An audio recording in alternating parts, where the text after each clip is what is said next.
How Nicki Minaj Changed Hip Hop, guys, by FD Signifier. Let's check it out.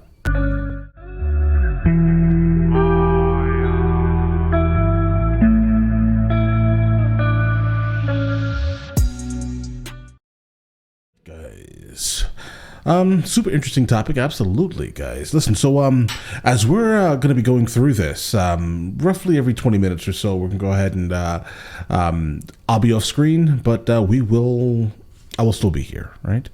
But all right, let's continue. Let's jump into it. As much as I love the Barbz and as great and as diehard as the Barbz are, this is the day that we, I guess, officially go to war with the Barbz. They will fucking murder me. No, you know what, Barbz? Some of these guys slow. They talk about your family, your kids. You got kids. Oh, it's crazy. Yes. All hours of the night. Yes, it's bad. Again. First, for maybe 5 minutes, it was quiet. And then someone retweeted Barbz, you know what to do. The floodgates open. We're literally doxing you.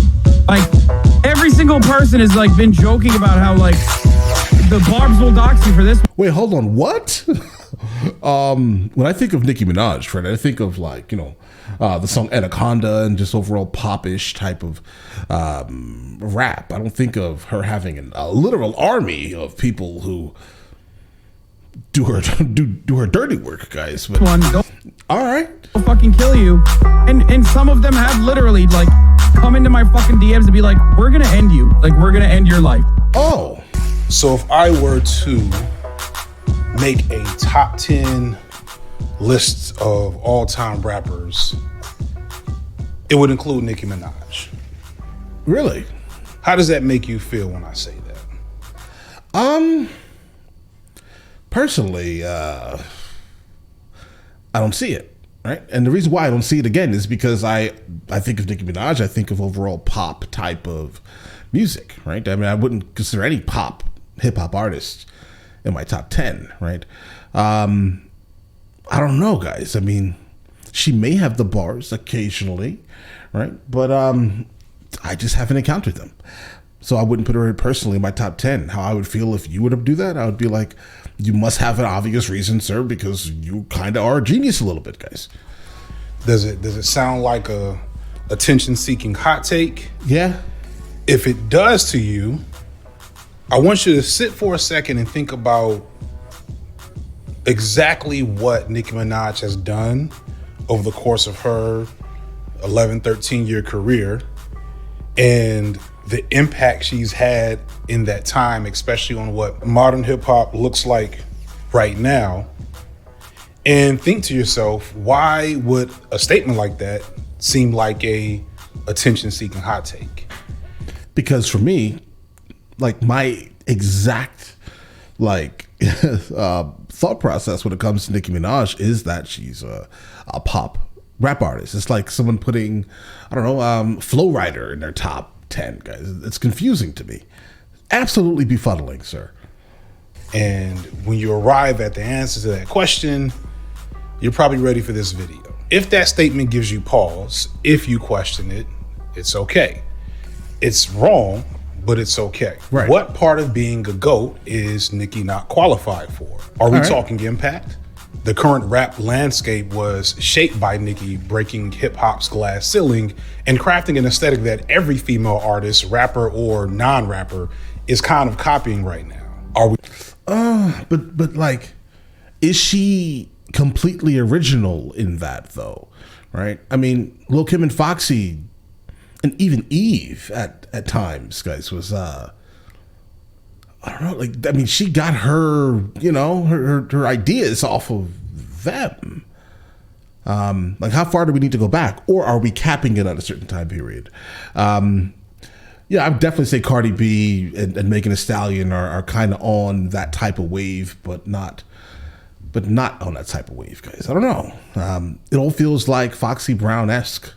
Are we talking sales?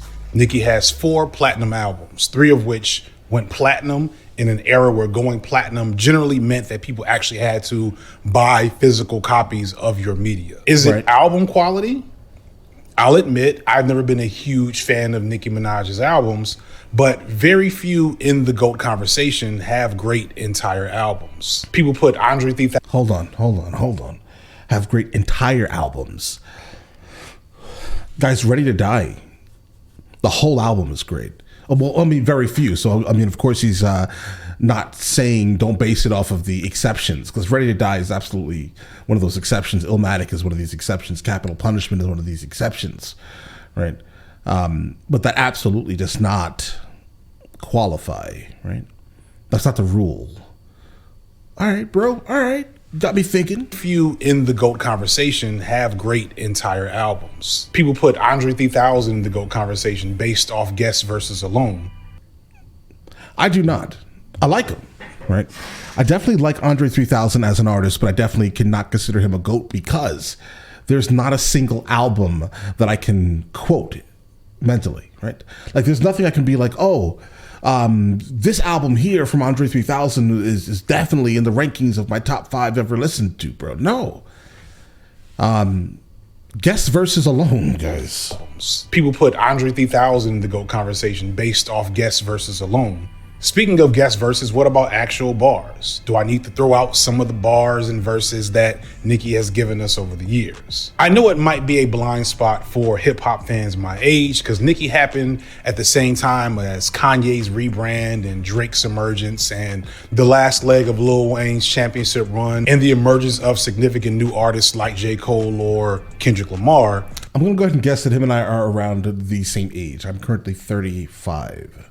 But understand, Nicki, more than any female rapper at the time, made hip hop about the ladies for real and not just tangentially. So many male hip hop fans kind of kept their distance a bit. Also, for men my age, hip hop wasn't as easy to indulge in between getting real jobs or just general adulting around that time in 2010. By then, I was in my late 20s. My halcyon days of sweaty dorm room arguments about hip hop and the hip hop landscape were over. But if you're paying attention, there are clear signs that Nicki changed the game and is currently living in the space of that change. And I personally don't feel like I missed out as much as I appreciated being able to watch that change happen in real time and watch a generation of younger millennials along with some older Zs eat her up as she emerged from out of nowhere in 2010. And a lot of these were mostly black girls who, up until this point, maybe didn't feel like hip hop was as much theirs as it was mine when I was their age. Girls who attached to Nicki and whose world lit up due to her presence. Can you tell that I'm a Yankee? What's that? An American? Not really. Like, you've got a different accent. From my standpoint as an older hip hop head, it was cool to see a new generation engaging with the culture in a new way. But that means I kind of didn't notice what was going on. I kind of didn't realize Nicki's significance until now, when her wave is kind of over, but it's creating a whole new undertow in its wake. At the same time, some of Nicki's recent actions have been really hard to stand by, even for some. Okay. All right. Some of those fans who were young when her wave first started. And while her legacy shouldn't be in question overall, it feels like her name isn't brought up quite enough in conversations about hip hop's most significant figures. And she now is seemingly being replaced by artists who came up via an image that she helped pioneer and establish, while she, the mother of this wave, flounders and can't seem to avoid controversy. As I say that, you should be starting to see some parallels between this problematic fave and a problematic fave I've talked about before on this channel, Kanye West. Which is why, even though I sincerely am not a huge Nicki fan, I can't help but be fascinated with her story and want to critique and analyze her legacy much in the same way I did him. However, I had and still have a deep emotional connection to Kanye and what he meant to the culture and to me during his heyday, which made me empathetic to his music and his moment and able to really tell that story pretty much from, memory and experience. And I just don't have that for Nicki, which is why when this video was first pitched to me, I was hesitant to take it because I just don't know if I could really tell this story the same way that somebody who is a big time fan of Nicki can really tell it.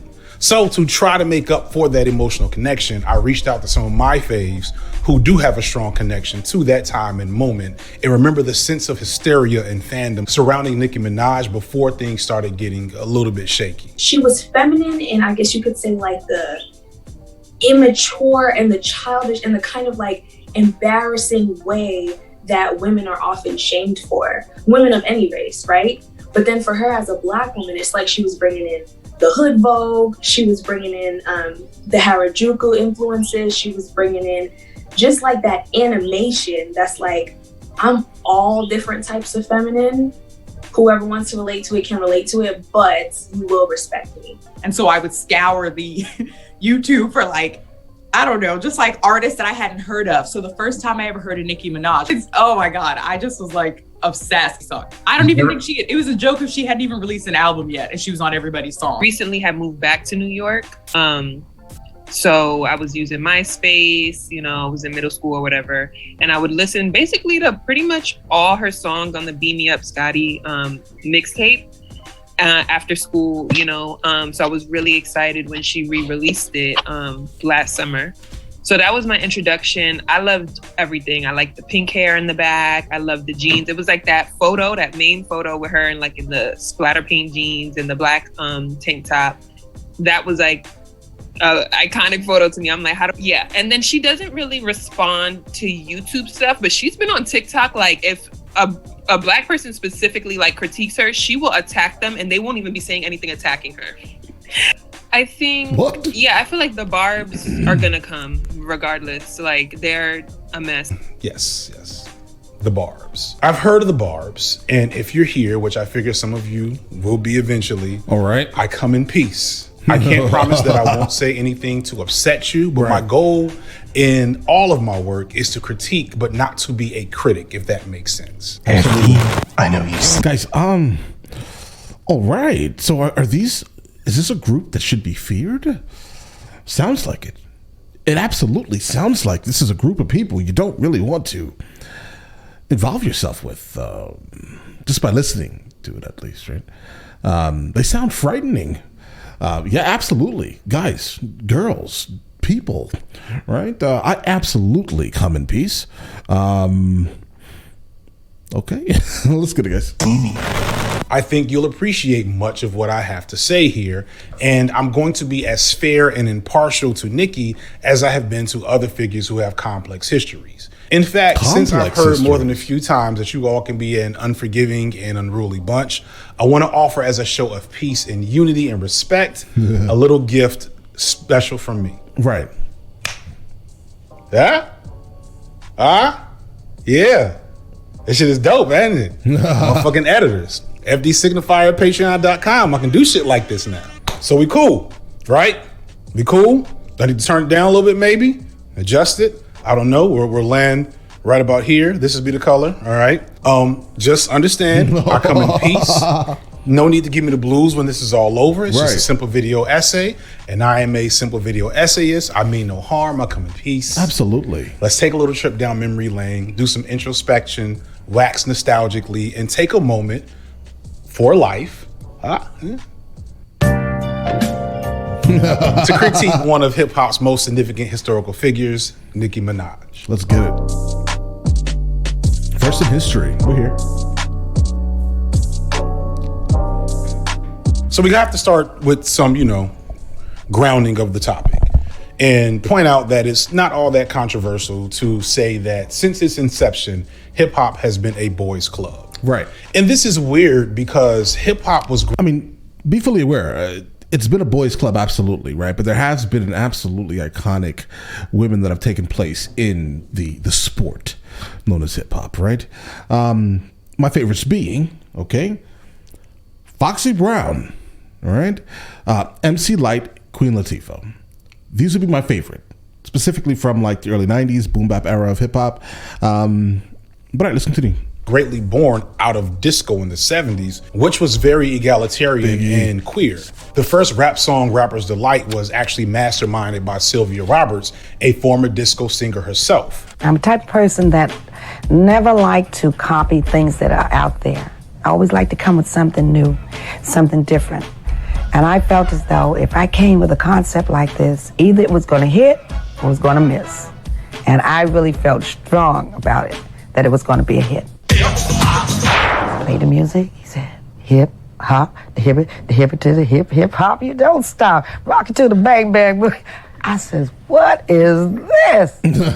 She sounds like a meme, okay, guys. I tell you what. I marry the three of you together. Like 100% sounds like that should be a vocal meme, guys. Stop, you don't stop. Rock it to the bang bang boogie. I says, what is this? That right there. I says, okay, I Give me tell you that clip. what. I marry the three of you together.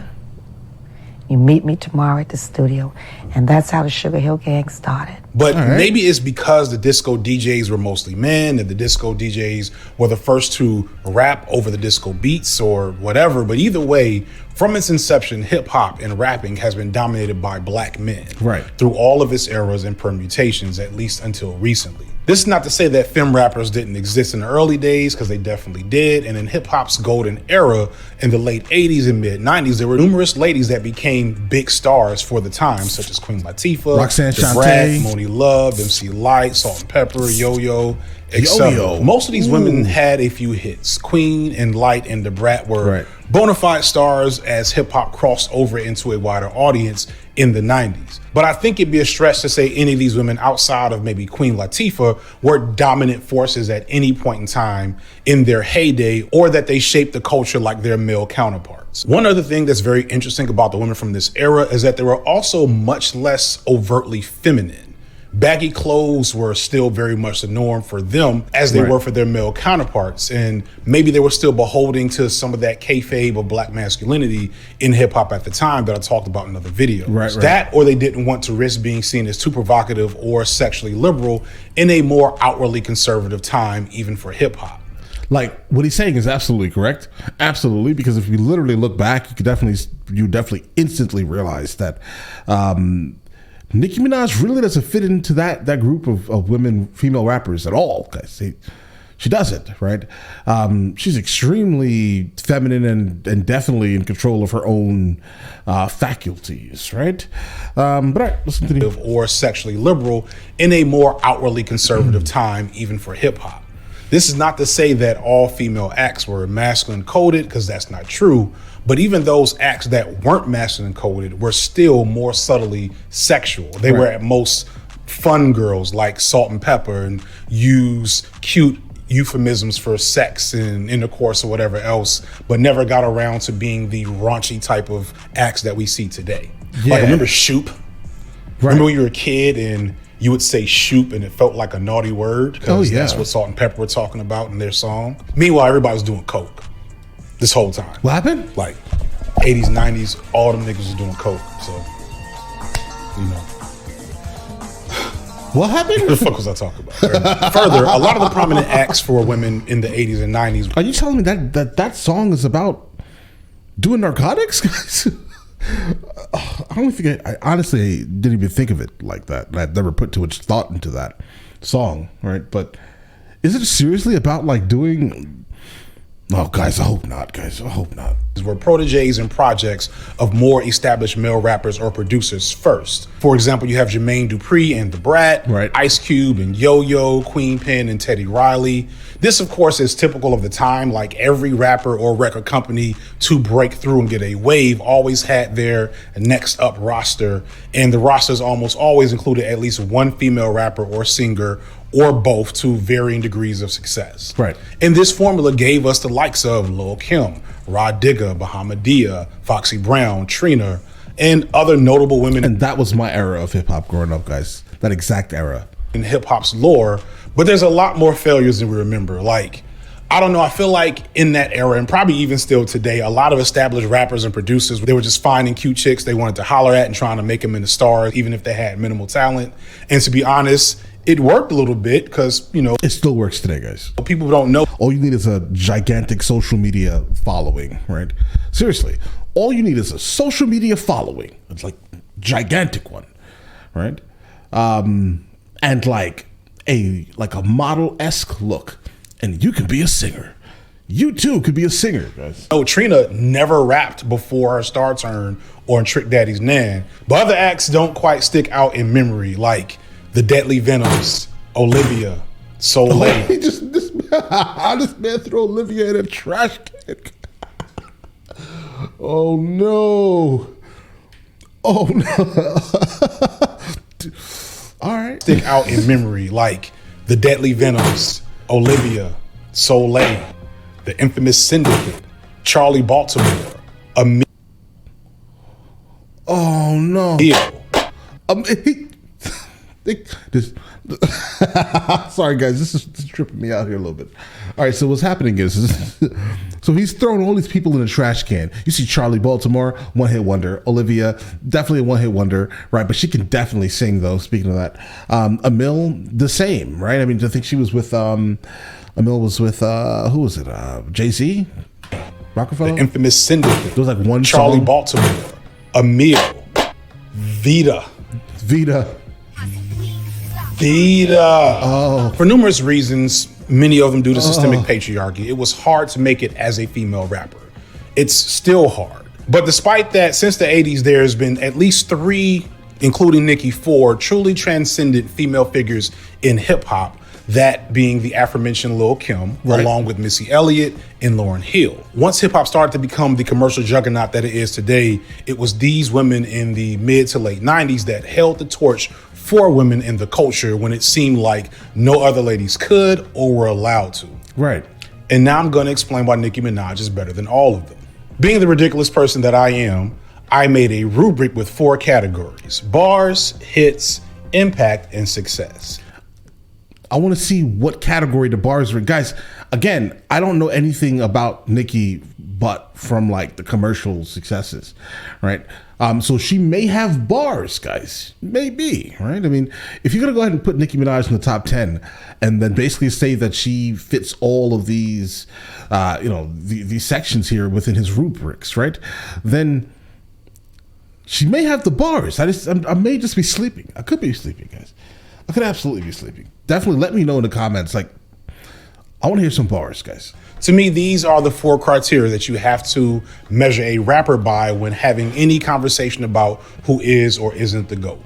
And I have met with a committee about this framework and had it validated by several studies and focus tested and approved by numerous significant figures in the community. So this is completely legit. Trust me, no need to double check second guess it. If I were to rank I'll check it out. But here's the thing though, guys.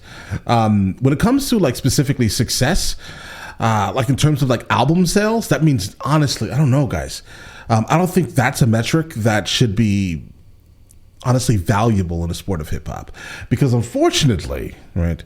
Seriously, unfortunately, some rappers again just have such a large fan base, and honestly, it may not even have anything to do with how good they are. It just is these people or this person here or this one specific, I don't know, subsection of society, right, may absolutely love the mannerism of this guy, and trust me when I say that guy or that girl, right, they're gonna be the best no matter what, right? Like, we have seen literal like hip hop beef battles, right, be won by the fans. Bro, the guy who you're backing has no bars. Zero. There are no bars, bro. Right? So when it comes to success, I don't know, guys. It matters a little bit, but I'd probably only give success maybe 5 or 10% of the value of the artist. Just based off of the toxicity of some fan bases, right? And just based off of the die hard, just I'll follow you to your grave, bro, type of fans that people have, some artists have, right? So I don't know, guys, right?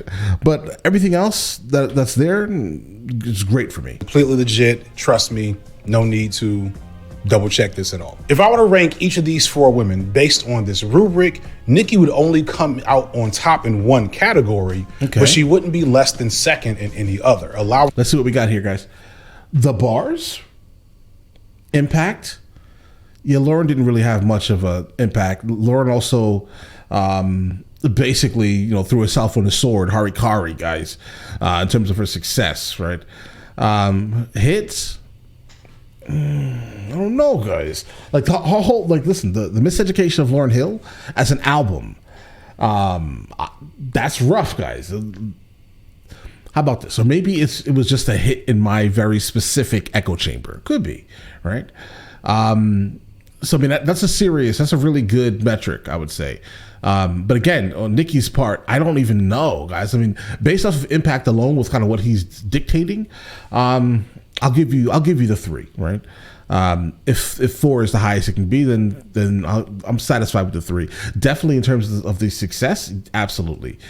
Hits, she has a lot of hits, guys. I mean, a lot of them are features, right? But she's on a lot of hits, guys. Let's see, Missy Elliott with the bars. You're right. All right, so I trust this, guys. I absolutely trust this by saying that Missy Elliott has no bars. She has no bars, bro. Right? So I respect that, but he's giving Nicki Minaj a 4 on the bars, bro. That's rough, because again, I can't judge it until I actually encounter it. So I'm not one of those people, right? Impact, yeah, because again, she's kind of the old guard, right? More so than what a lot of women have followed. So I'll give you that on that one right there. Success, absolutely. She is successful. She has had way more than I'd say. She's had way too many hits, guys. Right? Missy Elliott, guys, were you there at that time? Missy Elliott was everywhere, right? When it comes to Lil Kim, I think that whole thing is fair. But again, the problem is that I do think that Lil Kim absolutely influenced Nicki Minaj. I don't think that there would be a Nicki Minaj or Cardi B, et cetera, right? Without Lil Kim's presence in hip hop, guys. Absolutely not, because she's the one that did that, right? She created the debaucherous type of talk, right? In terms of Lil Kim's success, though, you're right. I mean, yeah, you're right, guys. In terms of her hits, if Biggie wasn't on it, I'll be honest, I probably didn't hear it, guys. So I'll give you that. But this chart itself is solid. No complaints on that chart, guys. Out on top in one category, but she wouldn't be less than second in any other, allowing her to just edge out Missy Elliott by a few points. And I say this again as a person who had never owned or even fully listened to a Nicki Minaj album before making this video.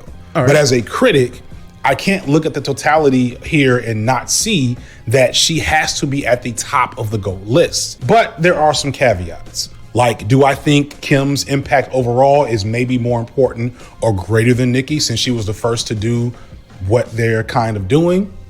Yes. Do I think Lauryn Hill is the best artist out of all of them? Oh, yes. I'm just gonna tell you straight up. I do honestly think that Lauryn Hill, out of all the artists that are listed there, if we disregard the concept of success, like record sales, right? I would prefer to listen to Lauryn Hill over all of those artists. There's no doubt here, guys. Doing? Maybe. Do I think Lauryn Hill is the best artist out of all of them? Well, yes, but she literally had one album or one and a half if you count the and that's the problem. Plug thing she did, and then she divested from the commercial nature of the music industry pretty much immediately after getting famous, which I don't blame her for, but that's a story for another video. Right. And to me, that pretty much disqualifies her. I'm sorry. We're not talking about who has the greatest integrity. We're not talking about who has your favorite songs. We're talking about who is the GOAT according to that expertly designed rubric. What is a female GOAT? Needless. What's the name for a GOAT? Oh, yeah, no, absolutely. I can look that up. Yeah, give me a second. Yeah, so it's a nanny? Is that?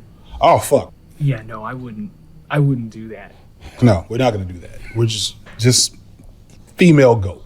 We'll do that. While to me it's easy to argue that Nicki is the female GOAT, we have to also think about exactly what that means in the grand scheme of things anyway. Right. Considering that really she only has a small amount of competition compared to her male counterparts.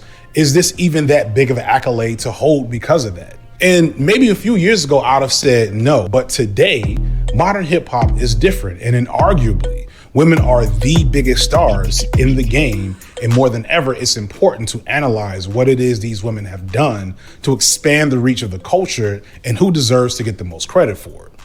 Which brings me back to Lil Kim, who is just gonna kind of be a big co-star in this video for the next like big chunk of it. So I should probably give her a bit of an intro. Lil Kim was the first lady of Bad Boy Records, which pretty much ran hip hop from the mid 90s into the late 90s with Notorious Big and Lil Kim and Mace and a couple of other acts that Puffy just managed to keep relevant, including himself. The window before their era, between 1990 and 95, is for my money the best era of hip hop, and I don't say that just because that was my youth and where most of my best. Let me hear their era between, and I don't say that just one time. 95 is for my 95 to what, bro? The window before their era, between 1990 and 95, is for my money the best era of hip hop, and I don't say that just because that was my youth and where most of my best memories of hip hop come from. Okay, so I do think that he's probably just a little older than I then.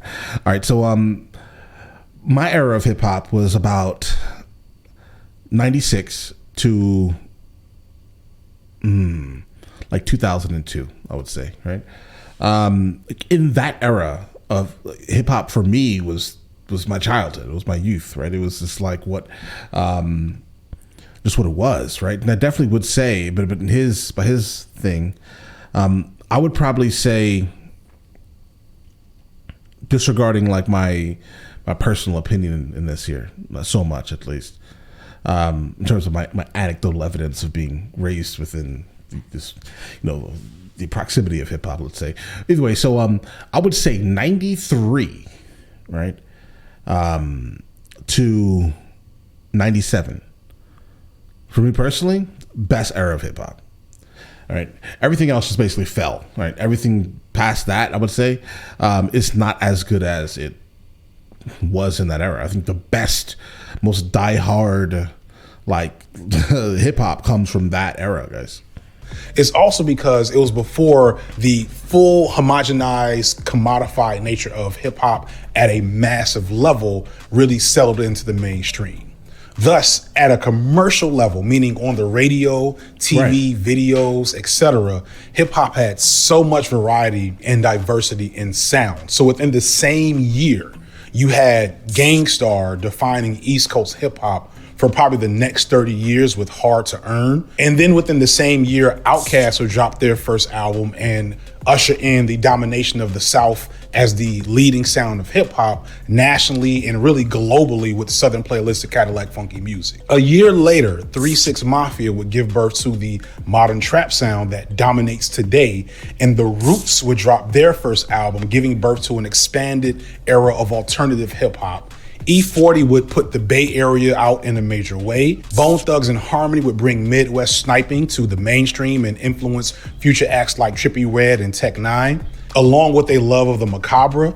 And fucking Tupac had one of the least impressive albums of that actual year. However, despite my love for him as an artist and historical figure, all of that changed with Biggie and Puff between 1994 and 1996, as Puffy, then at the time Puff Daddy, figured out the matrix of how to dominate commercial radio and celebrity status, and the variety of hip hop began to die shortly after that, as almost everything that came after Puff kind of was built in Puff's image and sound.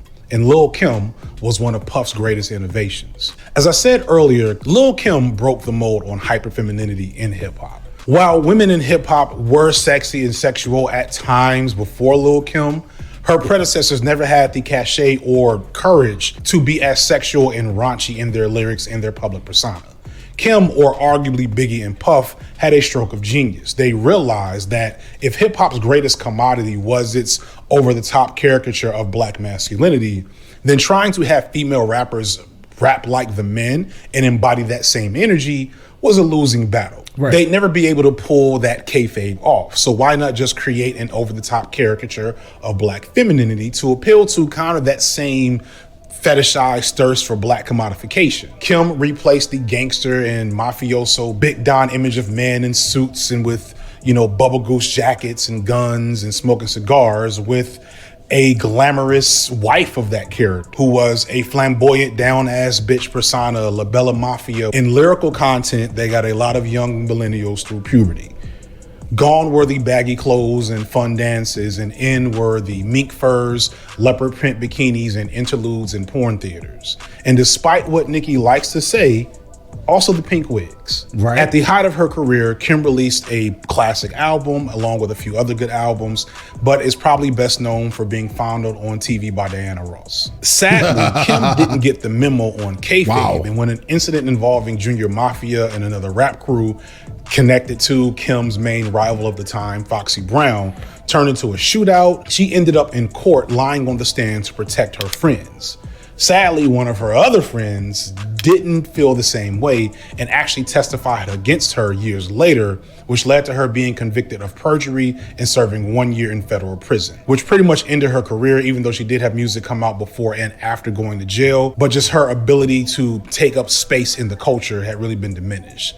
And part of that is because even before then, Kim was also an early adopter of body modification, having had numerous plastic surgeries and some form of skin bleaching probably between her debut and the time she went to prison, and at a point in time where women were much more shamed for such behavior. But it also didn't help that Kim's surgeries arguably gave her not the best look. And her music, which was still full of hits at the time, wasn't keeping up with an era that was being shaped by Kanye West. By the time Nicki was buzzing in the streets, Kim hadn't really been relevant for years and had just finished a spot on Dancing with the Stars. But to anyone aware of Lil Kim's run as hip-hop's biggest female star, it is inarguable that Nicki was greatly influenced by her. And that's why I'm kind of confused with why you're not saying that, because he said that Cardi B and Megan Thee Stallion were basically influenced by Nicki Minaj, so that makes Nicki Minaj the GOAT, right? But for a fact, Nicki Minaj was influenced by a good mix, I would say, of Foxy Brown and Lil Kim. Seriously. It is what it is. It can't be, because Nicki Minaj is around my age and his age, right? I mean, trust me, Lil Kim was everywhere, guys. But all right. It is inarguable that Nicki was greatly influenced by her. Every female rapper since her, really, and she needs her flowers for that. But it's also not so simple. Although Kim broke the mold on what women in rap did, her, along with most of her contemporaries, had one major flaw. They were always subordinate to the men in their circles. They were always just the first ladies of blank, and almost never the actual centerpiece of whatever that is. They were never really able to flourish outside of the framework of the men they came in under. And she makes it a point, and I'm sure we would have heard by now if she had slept with a bunch of other rappers, we would have known by now. It would have damaged her career. She found a good lane in Lil Wayne and all those other folks and made her stamp and said, listen, this is how it's gonna, like, she was, I don't know how much in charge of her career she was or whatever, but from the outside looking in, that's the appeal. And if you think about it, this is part of what made Lauryn Hill and Missy Elliott stand out, because in the male crews that they were attached to, they were clearly the most talented and biggest stars out of them. So they were able to move on with. That's rough, guys. That's rough. In terms of Missy Elliott, absolutely. This is tricky, guys, because Missy Elliott was like heavily with like Timbaland and the other rapper Magoo, right? Timbaland being the producer. Is Missy Elliott's songwriting ability and like hit making ability possible at that time without Timbaland, guys? I don't know. I don't know. That's a rough one for me right there. With the mainly the Missy Elliott one, and obviously the Lauryn Hill one. Because when we get into the Lauryn Hill thing, again, she was with the Fugees, right? Wyclef and Pras. Pras was decent, right? But Wyclef was a star of that group, I would say. Mainly off of production and just overall the ability to sonically put things together in a way that's crazy, right? Producing for some of the largest artists that still exist right now, right? So I don't know, guys. Is Lauryn Hill's addition to hip hop more important than Wyclef's production, right? Or Timbaland's production for Missy Elliott and Timbaland's production for all these other artists, right? Like, I mean, I don't know, guys. I just can't. I don't know. I can't personally disagree with that specific thing because it's rough. Because I don't know. Like, Wyclef is extremely talented in terms of his producing ability, his ability to create music. The same thing with Timberland and compose. I don't know. All right, let's get it. Really the most talented and biggest stars out of them. So they were able to move on without being in their shadows. But Onika Tanya Mirage was built different.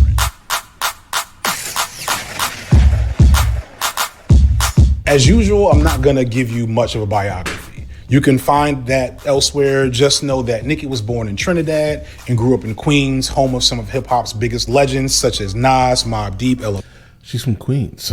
You basically said it. Yeah, she's built different, bro. Yeah, she's from Queens. She's absolutely built different. But I agree fully. I mean, it makes sense. It makes more sense now than probably did before now, knowing that she's from Queens. And grew up in Queens, home of some of hip hop's biggest legends such as Nas, Mobb Deep, LL Cool J, etc. From what I can surmise, Nicki was a creative arts kid from an early age, something that, in her own words, she did as an escape from a very tumultuous and toxic home life and childhood. Only, I would say within like the last few years, I've started to deeply see Nicki Minaj as like a theater kid, as like a really, I would say strange in a nice way, artistic person. Yeah. And as that combines with her being Caribbean too, because I feel like that plays a big part into like her outlandish style. But so Nicki has that like... We're going to go ahead and pause here, guys. We're going to continue though. All right. You will hear me, but not specifically see me. Just get off the camera for a second, guys. Theater girl in there. You're gonna have dope people like Doja that are highly influenced by Nicki because Nicki wasn't she was multifaceted. She was that hood girl, but like weird. And then, so that's why people were able to connect to Nicki who are not always 100% New York down to the roots because she had a lot going on. Nicki pursued arts and music from a young age, and in 2007, she created a buzz that culminated in being signed to Young Money by Lil Wayne in 2009.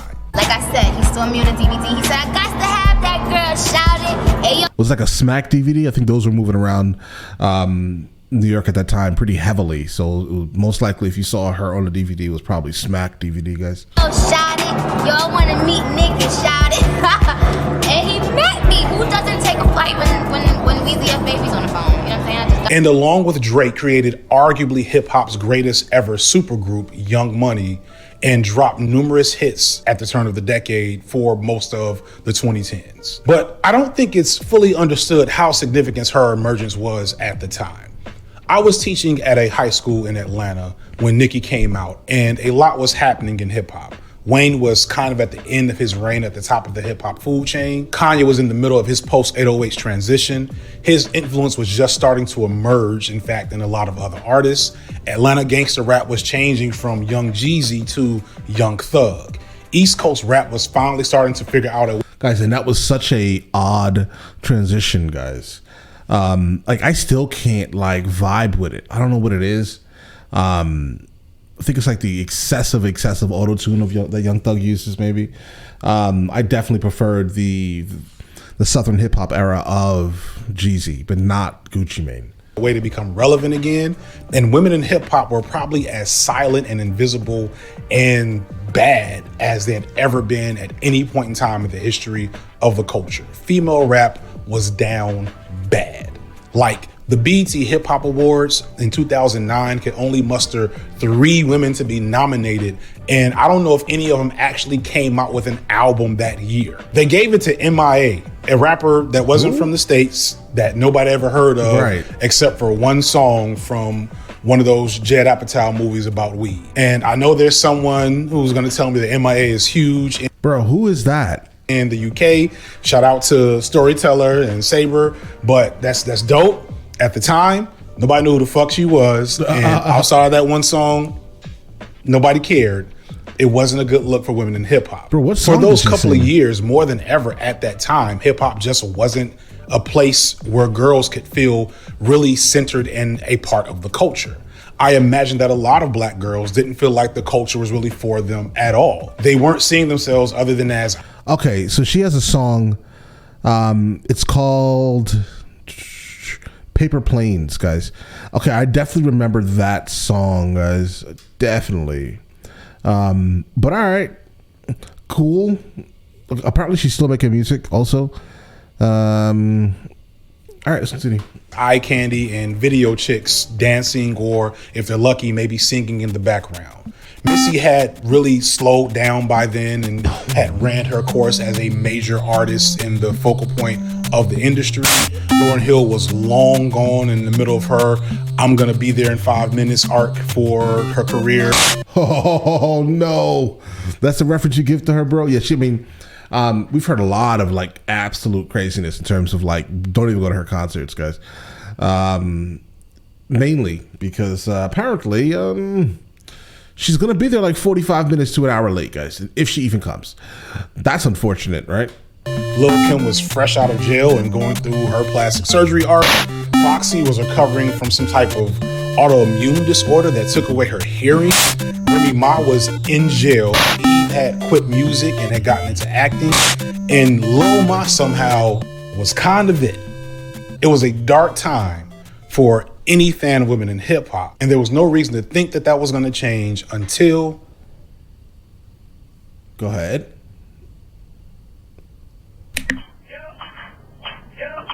Wesley Fireman. Ready?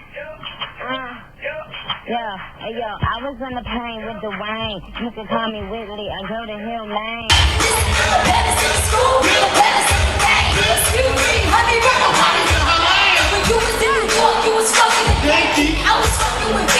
I vividly remember hearing Bedrock, which was like, Young Money's super hit. And I just felt like I had to tell everybody about it. I go to school, it's already a hit, and some other girls are saying, oh, you like Bedrock? You need to get onto this itty bitty piggy. So I listened to that and I'm like, whoa. And so I would scour the YouTube for like, I don't know, just like artists that I hadn't heard of. So the first time I ever heard of Nicki Minaj, I'd said this was the Itty Bitty Piggy song. Itty Bitty Piggy. Itty Bitty Piggy. Yep. And I was like, what is this? Yep. Guys, I've literally never heard this song.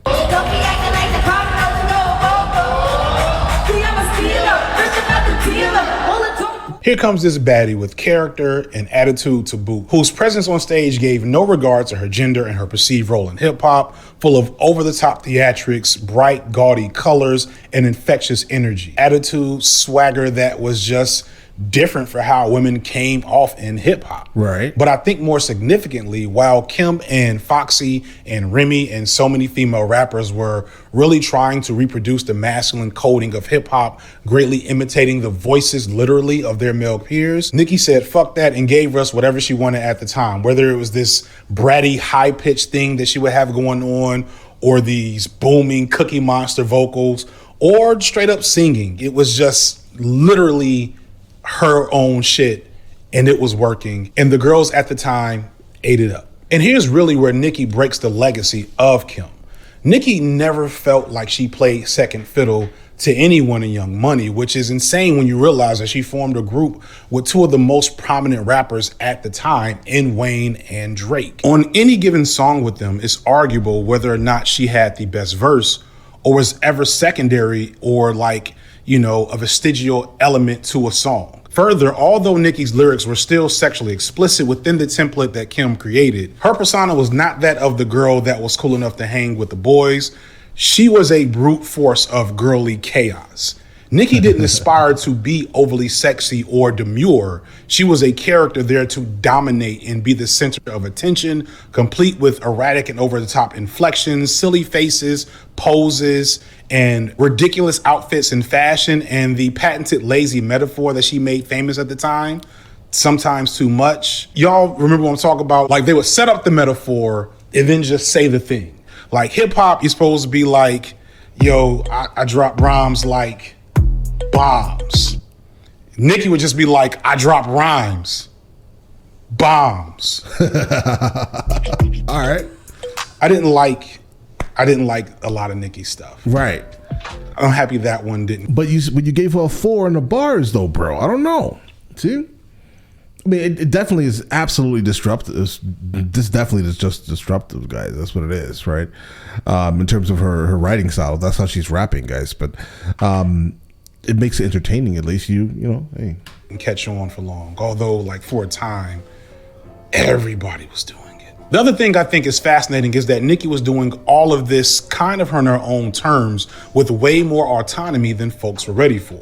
The mid 2010s was the heyday for girl boss feminism in hip hop and pop. This is when Beyonce started her feminist movement and Lady Gaga was in on it. Katy Perry, Taylor Swift, everybody was starting to realize that feminism and feminist, at least aesthetic, could be a marketing aesthetic. But I don't know if anyone fully engaged in that aesthetic like Nicki, who, especially in her music, really centered women as the bosses, unlike many women before her in hip hop.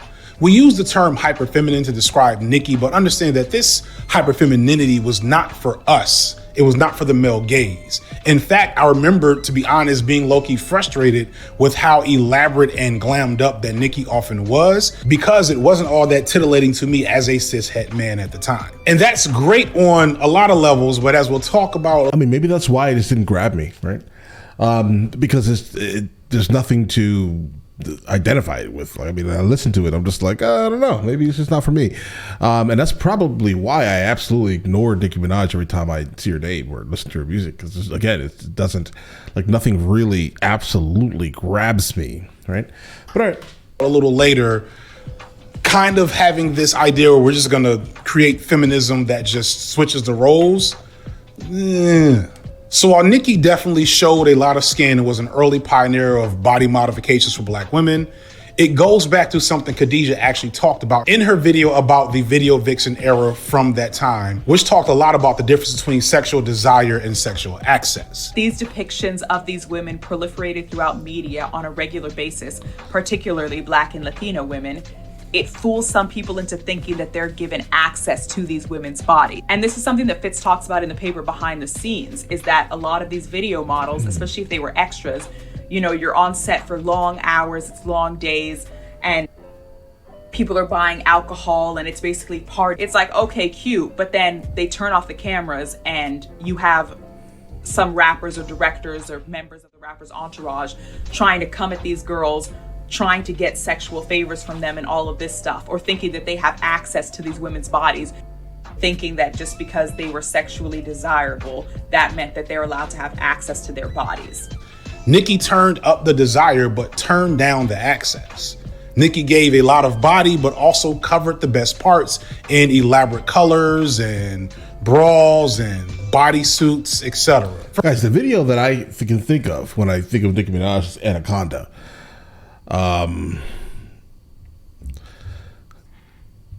Further, although Nicki's lyrics could get as raunchy as any female rapper, she kind of pioneered sexual raunch on record in service of her, as opposed to servicing others. Like, and I hate to keep comparing her to Lil Kim unfavorably, but I think if you go back and listen to Lil Kim's raunchy work and her presentation of sex on record, Kim mostly positions herself as a sexual object and a receiver of sexual desire by her male fans and male peers.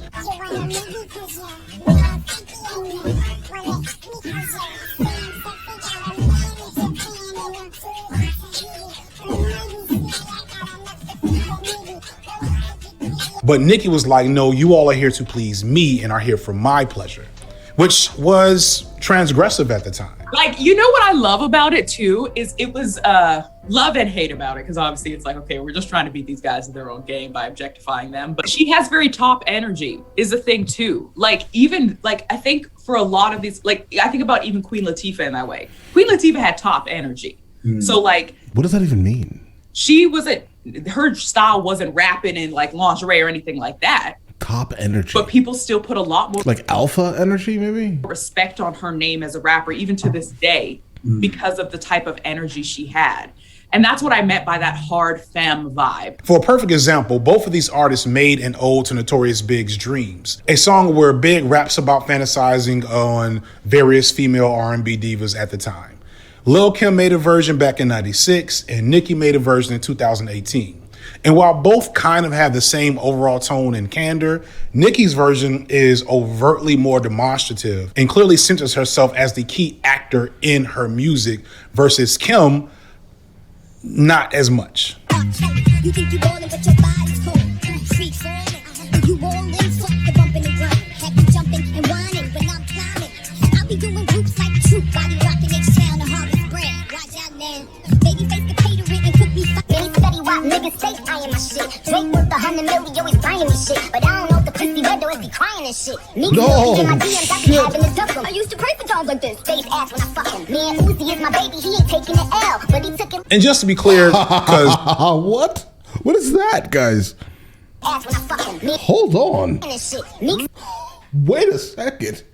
Drake worth 100 million, always buying me shit. But I don't know if the pussy red or if he crying and shit. Whatever that is, I need to hear it now, guys. Whatever, guys. Hold on, we're gonna find that, bro. We have to check that out. All right. That sounds amazing, guys. That sounds amazing. I used to pray for dogs like this. Face ass when I fuck him. Man, Uzi is my baby, he ain't taking the L, but he took it. And just to be clear, because I gotta be careful. Right. I'm a little bit out of my depth here. All right. This isn't about like a submissive versus masculine energy thing. It's more about the way that sexual presentation and like availability can look and feel different depending on what you're giving to the world and how that will appeal to different audiences depending on what their background experiences are. And that is probably the biggest thing about Nicki that I find interesting. Because Nicki, more than any mainstream female rapper before her, really expanded the way that hip hop was received and participated in by Black girls and women. Like I've said thus far, she shook up the world, and suddenly these girls, not tomboys, not ladies in the streets, married to the game, not conscious, real around the way girl chicks, but girly ass girls in your face, being obnoxious and bratty and having fun and not caring about how you felt about it. They had a place in hip hop. And not only did they have a place, they had a whole section. Shout out to every teacher who taught Black girls when Itty Bitty Piggy came out. You could not stop a full-on Nicki chant in a lunchroom between 2009 and 2011. And it was beautiful to witness for me, because even though, again, I didn't get it because it wasn't for me, I loved watching that fandom erupt from these girls who, like me, once upon a time, didn't feel like hip hop was truly representative of who they are and what they wanted to be about. And now they got to participate in this amazing musical and social culture and suddenly have this avatar emerge and thus participate and be centered. It was awesome to see. These teen girls, many who were in rough spaces and backgrounds that I taught, were finding their voice through Nicki and embracing Nicki's chaotic theater kid weirdness and breaking hegemony in the process and just shaking the table. A lot of these girls would become the deadly mythical force now known as the Barbz. I'm not sure who first created the concept of naming a fandom. Maybe it started with the Believers at the time. Maybe it started with the Bayhive. I can't call it. But what I do know is that no fandom group is more feared and more vicious than the Barbz. Once again, please observe the pink walls. Friends, right? Everything's cool. Because here's the thing, the viciousness of the Barbz is pretty well known at this point, but what hasn't been engaged with is what created that viciousness. Like, consider how you train someone for combat sports. Going back to my Mike Tyson video, there's a certain process and mental state that you have to get into to fight people for a living. Humans aren't naturally vicious. We don't seek out conflict as a product of desire. We engage in conflict as a product of... Really? That's a whole video in itself. Are humans naturally vicious? That's a whole video in itself, guys. Of necessity or for defense. And I think that's true for the Barbz. While I don't condone much of the harsh things that they've done in the past, like threatening Tracy Chapman, y'all, come on now, or some worse things that I'll get to later. But I think it's important to consider that the Barbz got this way for a specific reason, which is that motherfuckers loved to hate on Nicki Minaj when she first came out. Like, if you ever need, low-level evidence of the double standard between the way black men are perceived and received in the media versus black women. Nicki Minaj being one of the biggest stars in hip-hop and having as much negative attention as she was getting is a clear example. So I depicted Drake as Anakin Skywalker, a chosen one who... Bro, please don't, not the Star Wars references, bro. I don't understand them. Absolutely a Trekkie here. I'm gonna fall asleep, bro. In truth spelled doom for the Order of the Jedi. Nicki Minaj is Ridley, a actually great character taking things in a new direction, but receiving ridiculous hate, mostly for just not being what everybody wanted her at the time to be. Almost immediately after Nicki came into prominence, like probably only a few months into Itty Bitty Piggy becoming a huge hit, the backlash began and it was unrelenting.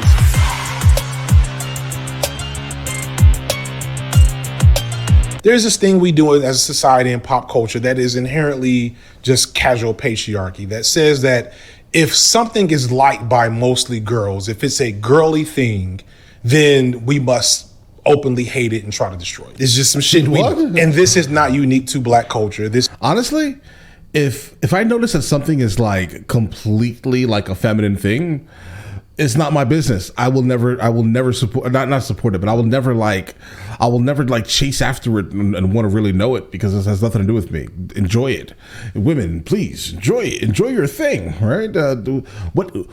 Me talking about it, that very specific thing, does not add value to it because I don't understand it, right? There's no value to be added with me being like, hey, this is absolutely, guys, I can't, guys, there's nothing I can add to it, right?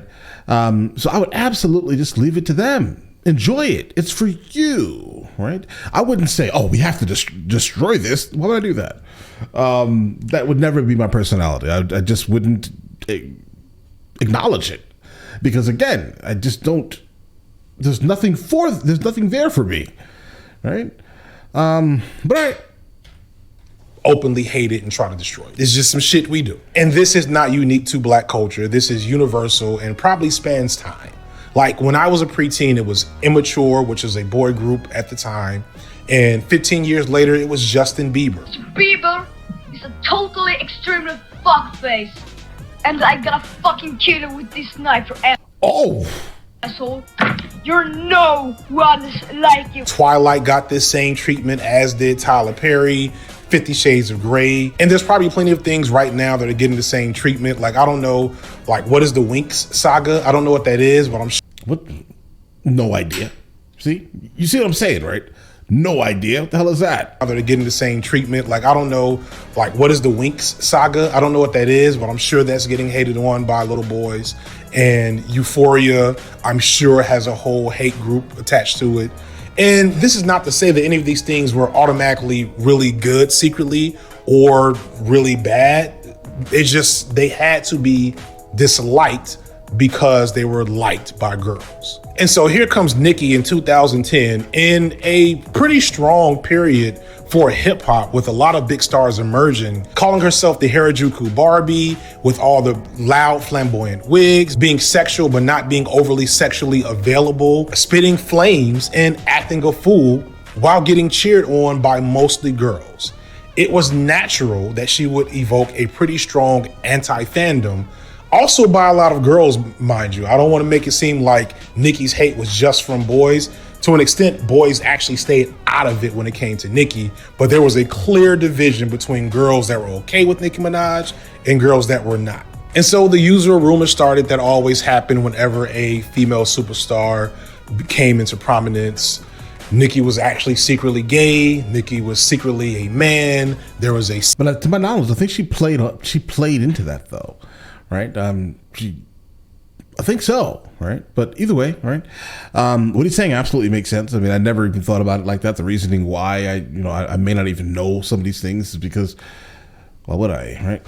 Nicki was actually secretly gay. Nicki was secretly a man. There was a secret sex tape. She was fucking Drake and Wayne. Right. And this is also early in social media, so all this stuff also got plastered on the internet. And even though people are still very vicious now, I feel like they were even more vicious then. Yeah, because it was a brand new thing. I wasn't paying attention to that stuff at all because it was kind of just understood that was like you were either with Nicki or you were vehemently against her. It was really no in between. Like, I didn't know any girls my age who were like, yeah, she's all right. So I feel like she feels like there's a lot of resentment. I think that probably would have been more coming from like guys. Guys would have probably been like, yeah, she's all right. Right? Like, I think so. At that time, at least, most likely you would have gotten, she's all right. But I feel like she doesn't want to completely name and work through. Right. And I understand a lot of that's why I try to give her some grace, because I feel like a lot of things she says is like, especially when she's trying to make other female rappers go through like the harsh stuff she went through. Hating Nicki Minaj became an economy all into itself, and the bars were there to witness it. You can't ignore me.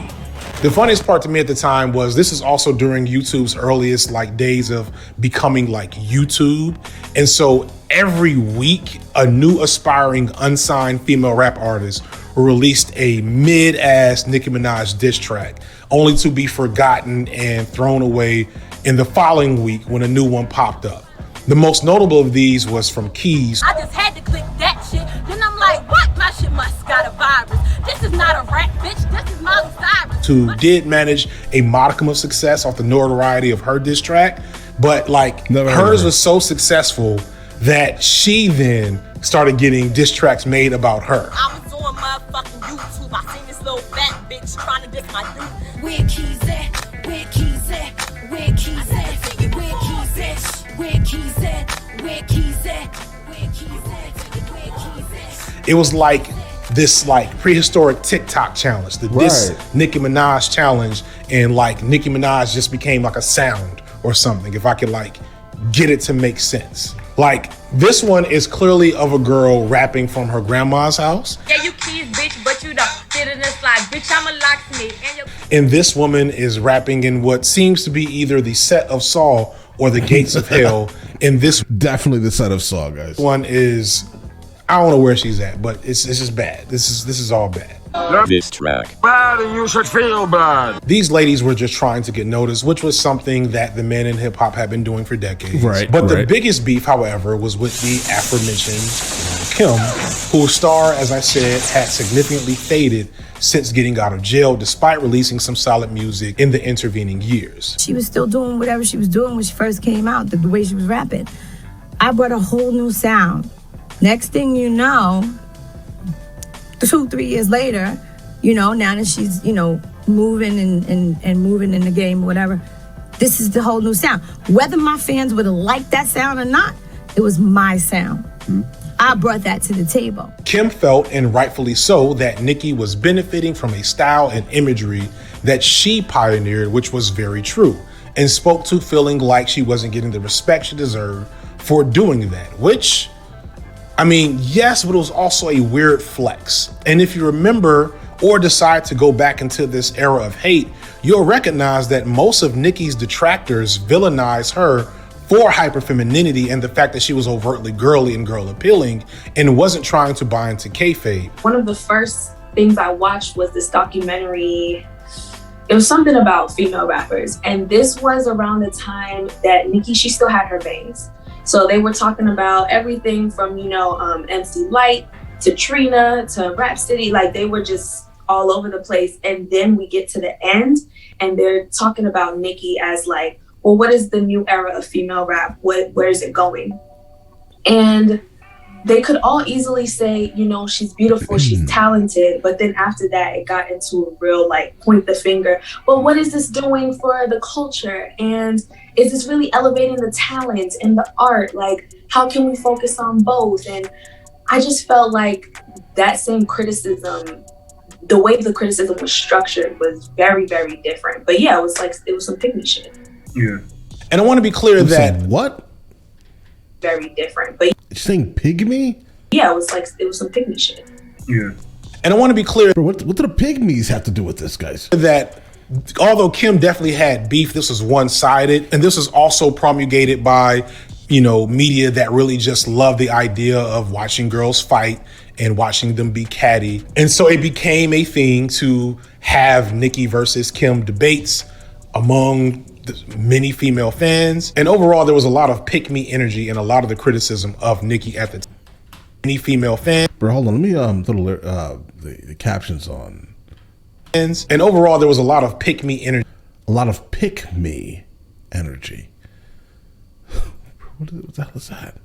It's among many female fans. And overall, there was a lot of pick-me energy and a lot of the criticism of Nicki at the time, if you go back and look at it.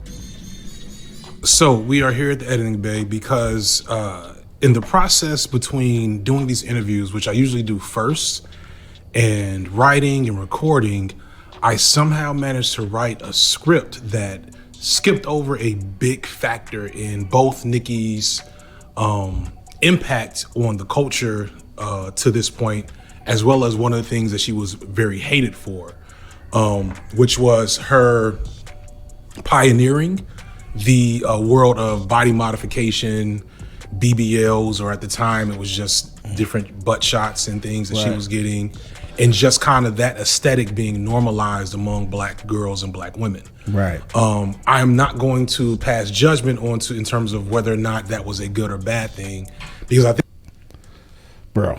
All right, listen. It is absolutely your body to do whatever you want to do with it, right? Do it, literally. Just don't make people have to like that, right? Same thing with the gigantic eyelashes, guys. What is that? But again, just do what you want to do. Love it, absolutely. All right, just don't attempt to make people like it, all right? Because that's awkward, guys. All right, I don't have to like it. All right, when I see it, I don't have to be like, oh yes, the surgeon. I don't have to do that, bro. Right, just be fully aware. I'm not going to say anything. Right, I'm going to be thinking absolutely like, what the hell is this? But I'm going to be like, I'm trying to be nice here, guys. I'm trying to be nice here. Just do whatever you want to do. Absolutely, it's your body, right? But again, just don't force people into having to like it. Going to pass judgment in terms of whether or not that was a good or bad thing, because amazing. I think it's impossible to look at that as all good or all bad.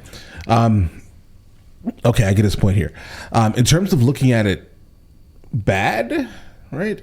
I think that's probably going to more likely come from the male perspective, I would say. But in terms of the good, looking at it in a good way, I guess it's helping. It can help a woman feel better about herself, right? But by what standards is she holding herself to that she already doesn't feel amazing about herself?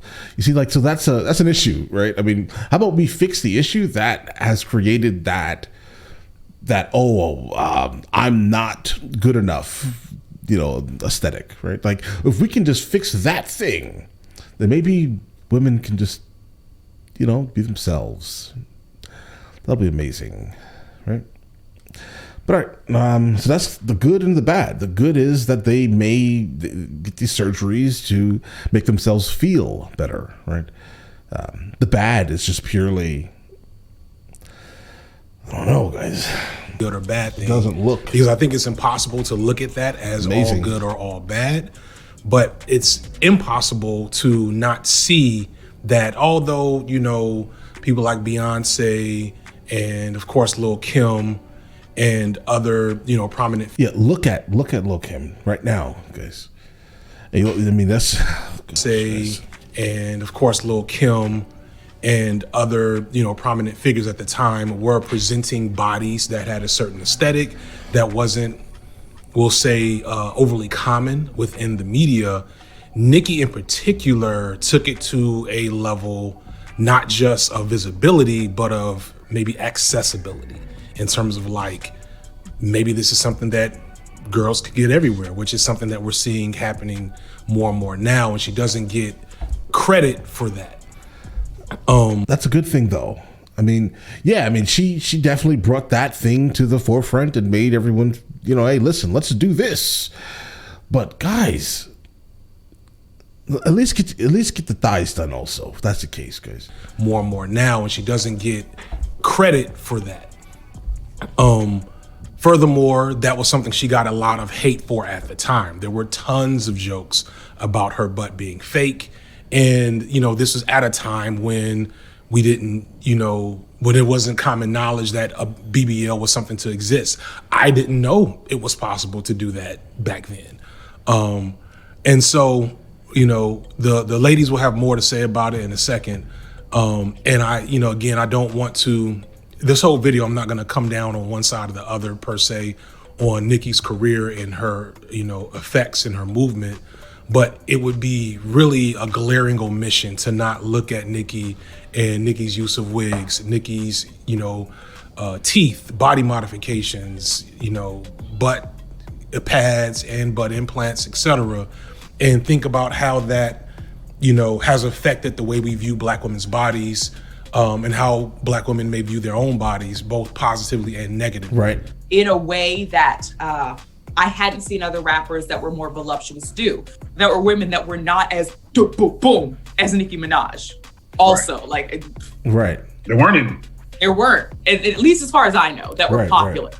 And so her getting popular for all of these different reasons, and then on top of that, her body being that way. And, Kim Kardashian rising in the same time. So you have a white equivalent for the white girls to realize, oh, maybe this is a desirable look. I think trying to make it binary is part of the problem, because she does play a role in BBLs really took off after it was clear that everybody wanted the Nicki prototype at some point. Women look at other women's bodies and they analyze where they stand in the beauty hierarchy, and a great majority of them say, well, how can I replicate that? So, I don't think it's a negative thing on her legacy, because as you can see now, as she said in her Joe Budden interview, she got the butt shots first, but you look at her body now and it's so much more than that. So I think to say that she pioneered it and it's her fault is kind of odd, considering it looks like she's falling into the epidemic as well. There's an outside influence that she's also vulnerable to. But Kim was just the beginning. Another thing that didn't help was just how pop-oriented Nicki's debut record was. While the album Pink Friday did have some bangers on it, it had just as many overt pop hits, which felt like a betrayal to some within hip hop and caused a lot of conflict, if not just for the fact that Nicki had so much potential as a straight up lyricist. And another thing is Nicki's pop hits weren't always like her Black contemporaries of the time, where there were always still elements of soul and R&B. Nicki's pop songs were pretty much interchangeable from what you might have gotten from Taylor Swift or Katy Perry or the party rock guys at that time period. A lot of her critics took this as proof that their criticism of her not being real hip hop and setting hip hop back for women and all this stuff, they took it as evidence that that was actually the case.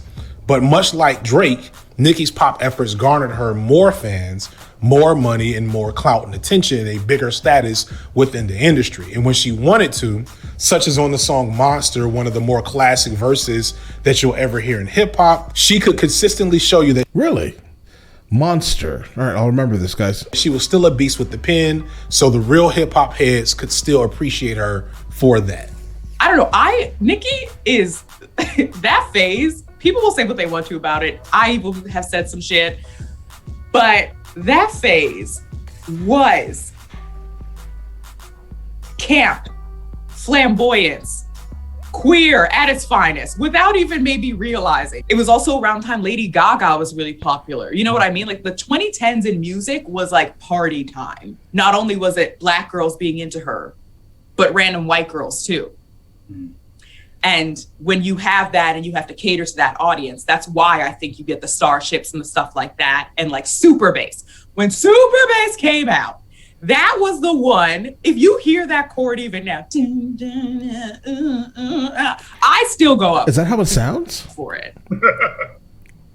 But white girls on the internet were this one is for the boys with the boomer system, top down AC with the, because I don't even know if she was really saying much about I don't know, it was girl bossing. It was all the right time. It was like the perfect time for Nicki to come through. But there was something there where she was doing the pop stuff, which is really iconic because even though it wasn't New York centered, like you kind of forgot she was a New York artist when she was doing all that pop stuff.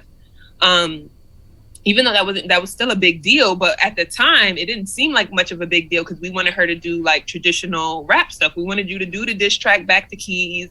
We wanted you to do maybe some like R&B type song. By the sound of it, honestly, I'm glad her team basically pushed her away from dissing this Keys person, guys.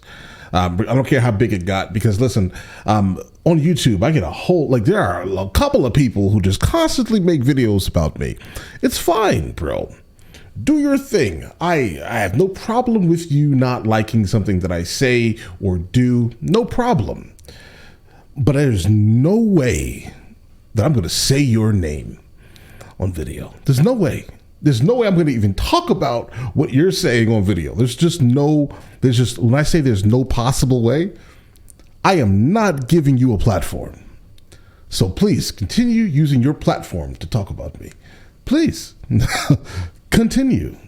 Like, Lil Kim did with Mary J. So that was stuff that I was like, I liked at the time and I still would want a New York artist to do, but she went a different way to make her name even bigger. Right. Getting back to the point I was making earlier, watching Nicki go through all of this incredibly unfair and unearned hate and vitriol is probably where the Barbz learned to be so vicious because they were always fighting and learning how to fight dirty because that's how people were doing Nicki at the time. Nicki had to weather hate from mainstream hip hop.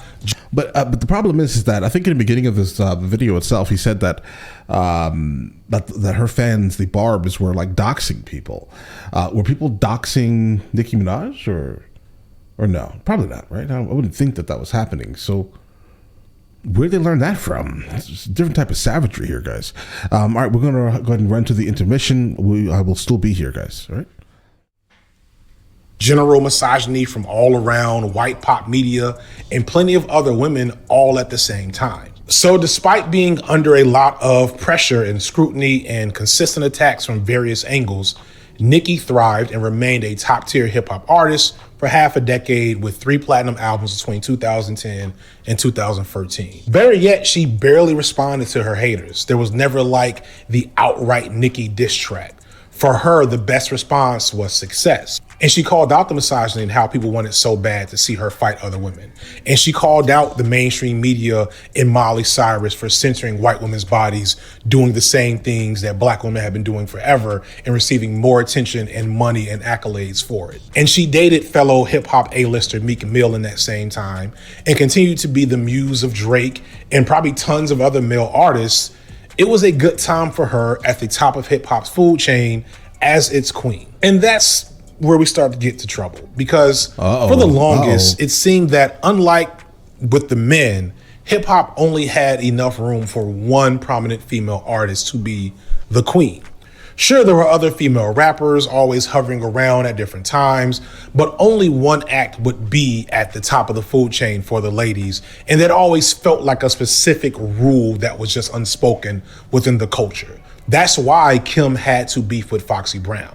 That's why Kim beefed with Nicki, because Nicki didn't appropriately get the torch from her. That's why Eve left early and started acting, and probably Lauryn Hill too, to an extent. And this wasn't the same with men. While Biggie or Nas or Jay or Wayne or whomever were definitely rappers that had a top dog status at a certain points in the industry, other male rappers were fine being underneath them the whole time. Like someone like DMX was never considered the best rapper out at any given time during the height of his career. But oh my God, guys, DMX? Yeah, you're right. You're right. He definitely was not, like, honestly, the best, right? But like, there's just something about him, bro, right? I mean, he immediately draws your attention. Every time you've heard him on a track, he immediately grabbed you. But nobody really cared. Nobody charged him up about that. He did songs with the other best rappers in the game. But for the ladies, if you weren't the queen, it's kind of like you basically didn't matter. You would never get the attention, the marketing budget, or the work that the Queen had at the time. And for all of Nicki's smart and important moves of not giving into the haters and challenging the status quo for women in hip hop, and she won 7 BET awards in a row, which isn't saying a lot, but at least tells us what was going on with women in rap music. You didn't see her doing a whole lot of other things to pull other women up with her in the game. Like, if you go through her whole discography, all 4 albums that she's come out with, and almost any song that she was a guest on up until very recently, she doesn't rap with any other female MCs except for Foxy Brown, whose heyday had long since passed by the time Nicki had her on a track. And that's the thing about girl boss feminism, if you think about it. It talks the talk, but when it's time to really put skin in the game, the first question is always, how does this skin affect me? Does it have to be my skin? Can it be somebody else's skin? I would rather not lose the status I have right now. Nicki had attained this spot that no other woman in hip hop had ever had, and she seemed pretty satisfied with being the only girl that got to hang out with the boys on their level. And this was all well and good until Cardi B. Are we in that era yet, guys?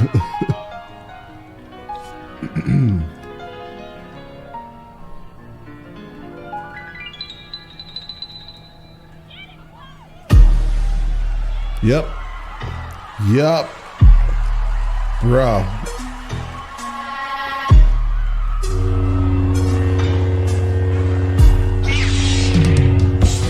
The parallels between Drake versus Kendrick and Nicki versus Cardi are pretty substantial when you think about it. There was a similar feeling of discontent creeping in that Nicki just wasn't giving the culture everything that maybe she should have at the time, much like Drake. I personally attribute this to Nicki's creativity because I think, like Kanye, she was maybe stifled by the creative limitations of hip hop, especially at the time. It's hard to say, this may all be conjecture, but either way, when Cardi emerged on the scene and came with this immense buzz and energy that hip hop wasn't giving, much like Kendrick, she pretty much changed the game. Nicki had been more of a pop star than a rap artist for the past few years. And for Cardi to come out with Bodak Yellow, this dark, mean banger that she basically heard from Kodak Black, right?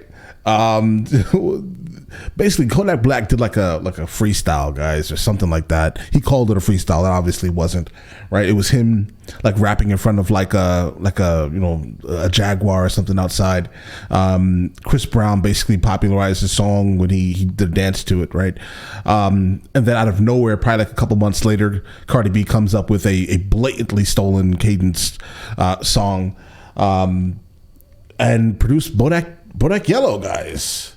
That was such a weird thing, guys. When I heard it, I was just like, bro, what is happening here? Kodak. Shout out to Kodak, obviously. But like, I don't know, guys. I would have definitely wanted composition credit on that entire song if I was Kodak. And for Cardi to come out with Bodak Yellow, this dark, mean banger that made you want to gnarl your face up and just like mean mug people from across the room. Yeah, it was exactly the opposite of what Nicki was giving for the culture, and it was very well received. And because of the way we do female rappers, it immediately became a problem. And it didn't help that Cardi just had a unique it factor that made her incredibly charismatic and likable, which is something that, despite her talent, Nicki just didn't quite have. That's that Bronx energy, basically.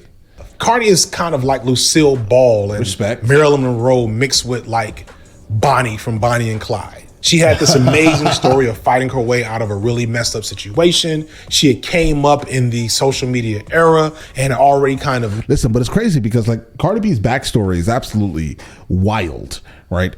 And I think honestly it points out a whole lot of like odd double standards, right? Because I mean, I'm not going to sit here and tell that story, but guys, she was not too far from Bill Cosby, guys. Knew how to engage with her fans, and she was incredibly honest and even too honest at times. Coronavirus! I'm telling you, it's real. It's getting real. Woo!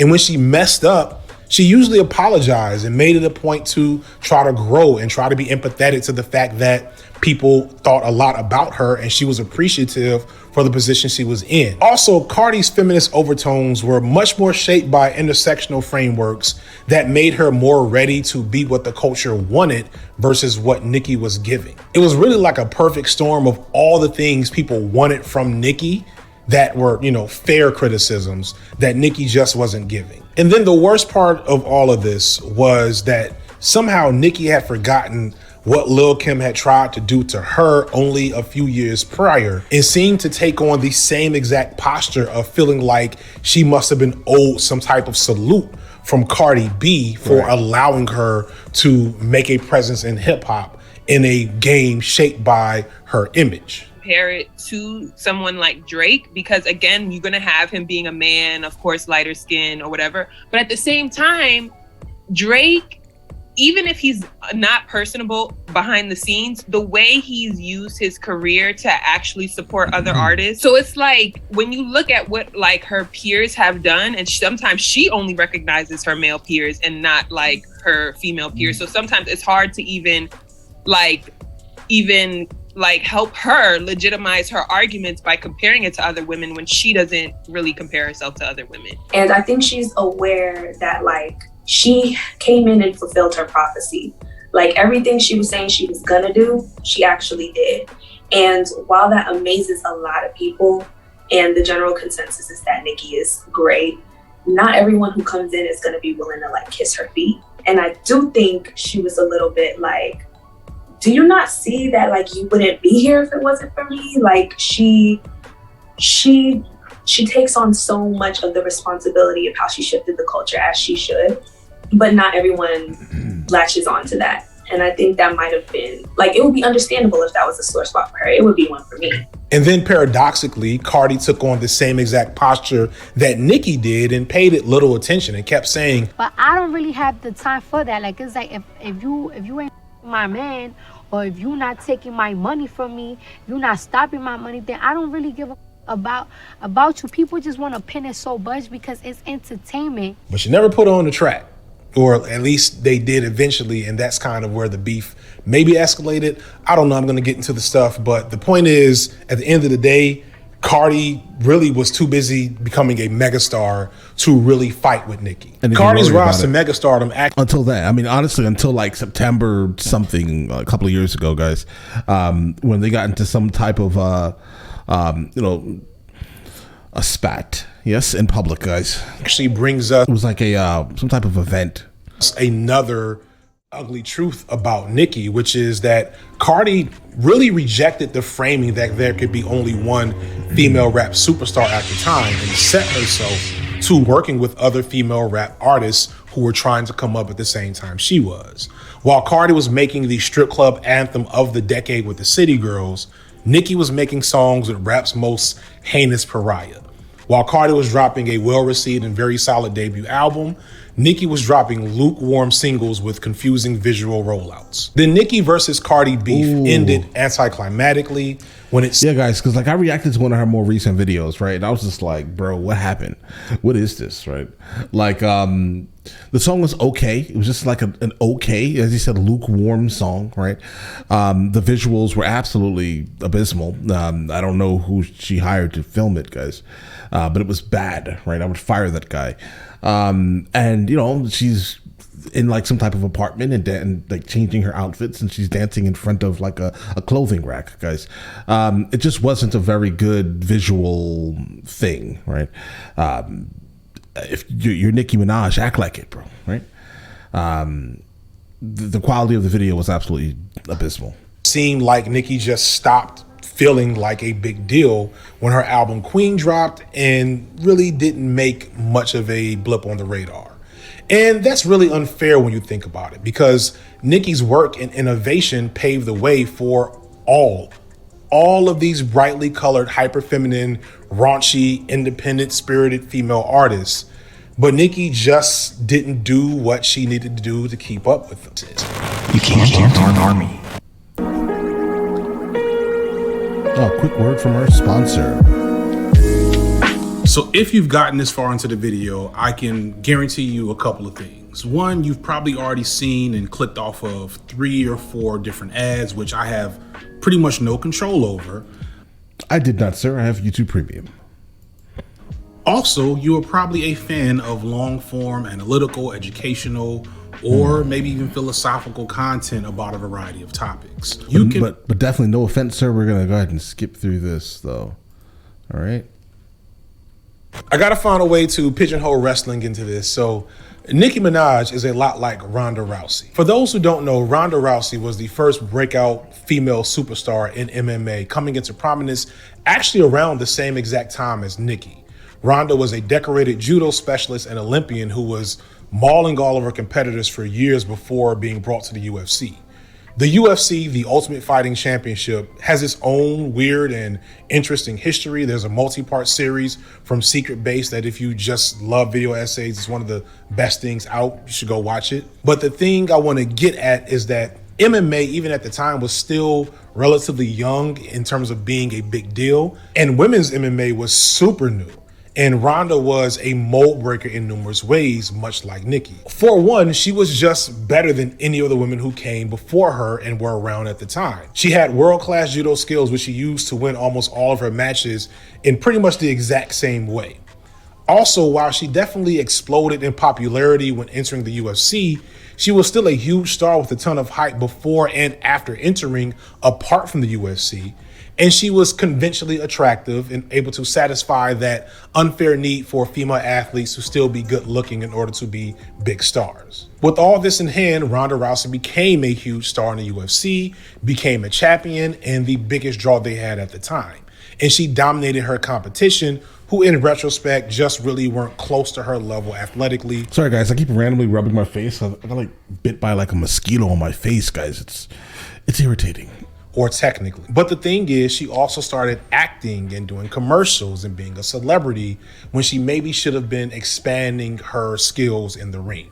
She didn't grow any other fighting skills other than judo. And I'm no MMA expert, but I'm no MMA expert, but I'd argue that wrestling and Brazilian Jiu-Jitsu and striking are all probably a little more valuable skills to have as a fighter than just straight up judo. But the thing is, her emergence over the years, and here's where we have the Nicki parallels, had gotten more women athletes to take the sport seriously, and more importantly, had gotten them access to training and coaches and the systems that they needed to achieve at the highest level. Respect. In other words, she broke the glass ceiling, and suddenly she had to compete with way more women, many of which who were hungrier, more talented, better trained, and more skilled than she was. And at the same time, she was starring in Fast 5 or The Expendables.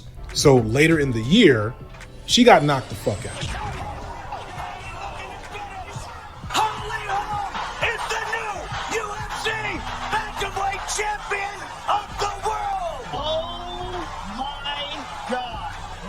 She fought one more fight after that where she was knocked out again. And a year later, she was in the WWE, and now she's a mom, and that was it. And that's the unfair and unfortunate thing for Nicki. She was a victim of her own success.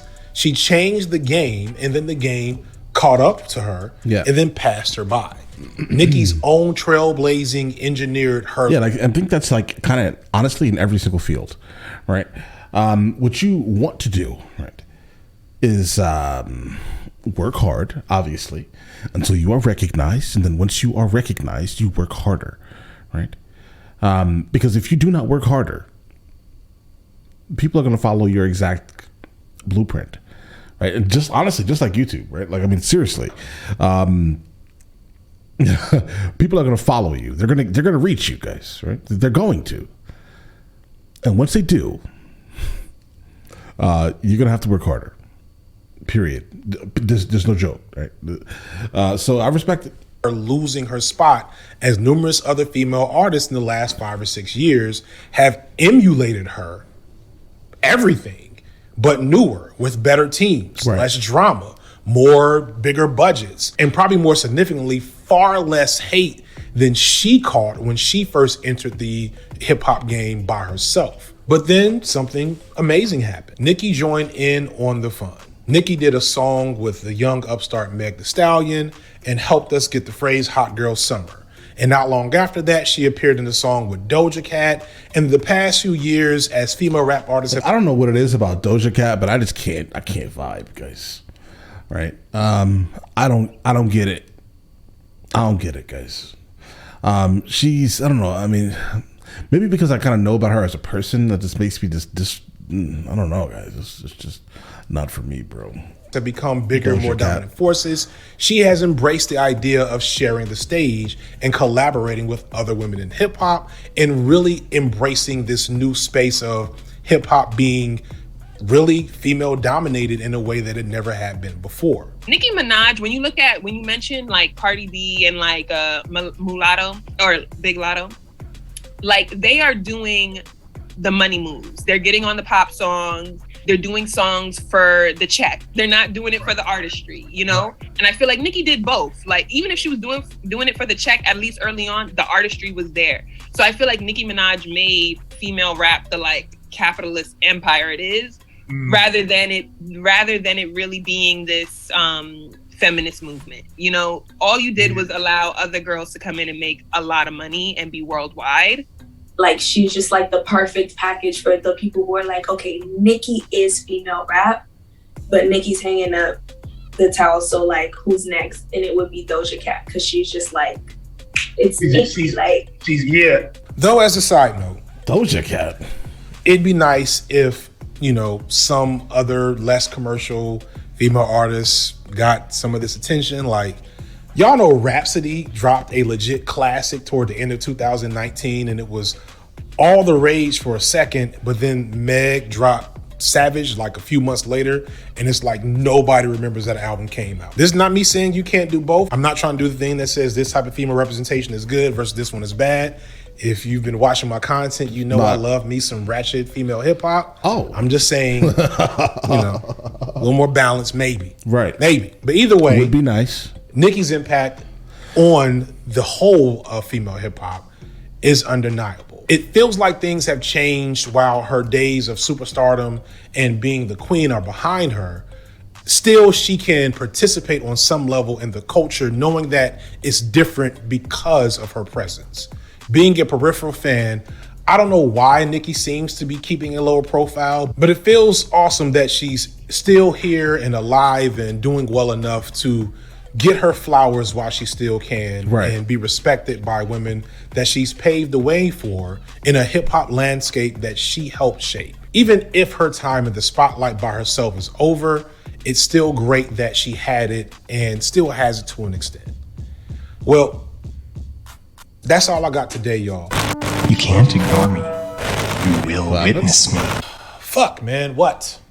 You've been ignoring me this whole time, FD. Yes, I've been ignoring you the whole video. Do you know what the stakes are here right now? You do not need to be here. I am fine. FD, you know you have to talk about it. FD, look at me. It's okay. I know you're afraid. What's happening here? Why you're afraid. Everyone knows why you're afraid. We know. But you've built a brand on being fair and honest and empathetic. You're an adult. If you cower now because you're afraid of the Barbz, what's next? Where does it stop? You gonna do another Bo Burnham video? You gonna do the crate challenge? Where's your integrity? Oh, what is that? Just tell the truth. So, Nicki Minaj is an anti-vaxxer. No, FD. That's not it, and you know that. Come on, man. No, FD, come on. Just get in there. Okay. Okay. You good? I'm good. I think I'm good. You good? You know, we're just gonna. So, Nicki Minaj got canceled, y'all. Nicki Minaj really can't be canceled, right? There'll be a couple of people who just don't like her, right? Sure. There could be a lot of people that just don't like her, but she has money. You really can't cancel people with money. Not like that. Not the same as, I don't know, Billy Joe who said something crazy to you at the gas station, right? He could be canceled, right? Most likely. But Nicki Minaj has money. So how are you really canceling her? Like, she could become somewhat of a pariah, obviously, but she has money. She can at any time do almost anything and make money.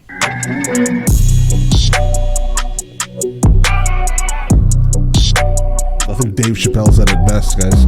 I wish this story ended on a cliffhanger of what Nicki is going to do next in a positive sense, but it's more like, what is Nicki going to do next? It would be nice to look at Nicki working with this group of up-and-coming female rappers like Coi Leray or Bia as her just giving back to the community she helped create, but it feels more like she's trying to create a better buzz than the one that's been following her since 2018, 2019, when she made maybe not the best choices going into 2020 and 2021.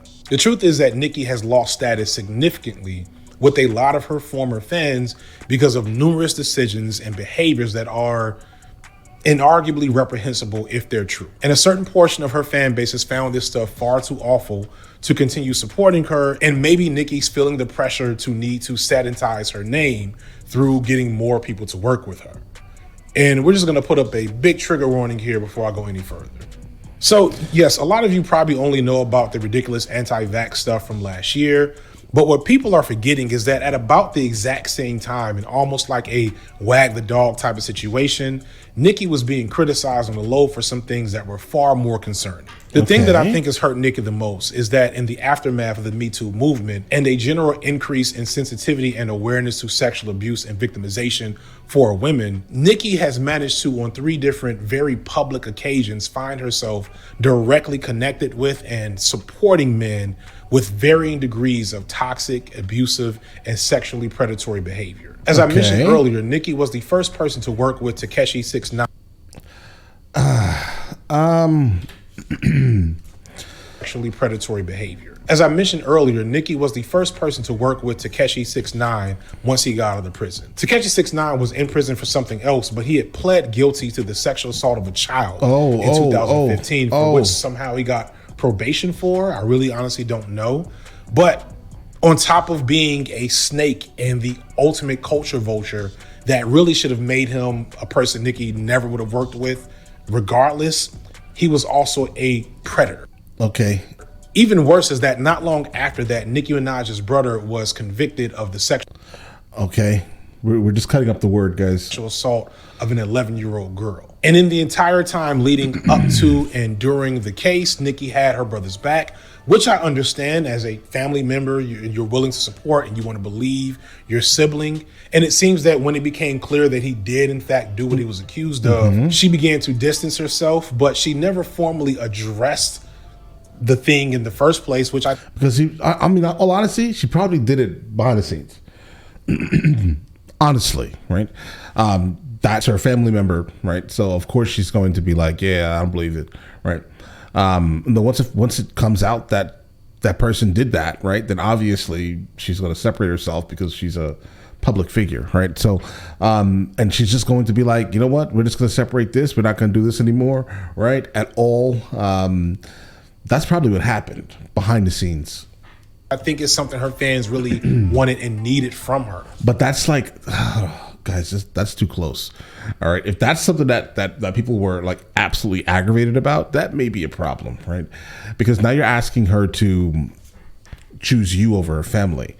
Yeah, she may have been wrong by backing this guy, right? Absolutely. But she internally said most likely to him, we're done, bro. I can't be around you, obviously, right? If you did this. So why would she then go on to publicly shame one of her family members? And then not long after that, Nicki kind of out of the blue got married and had a kid with a childhood friend, which is like, oh, yay, the childhood friend arc finally happens. Okay. But then you see this brother's rap sheet and it's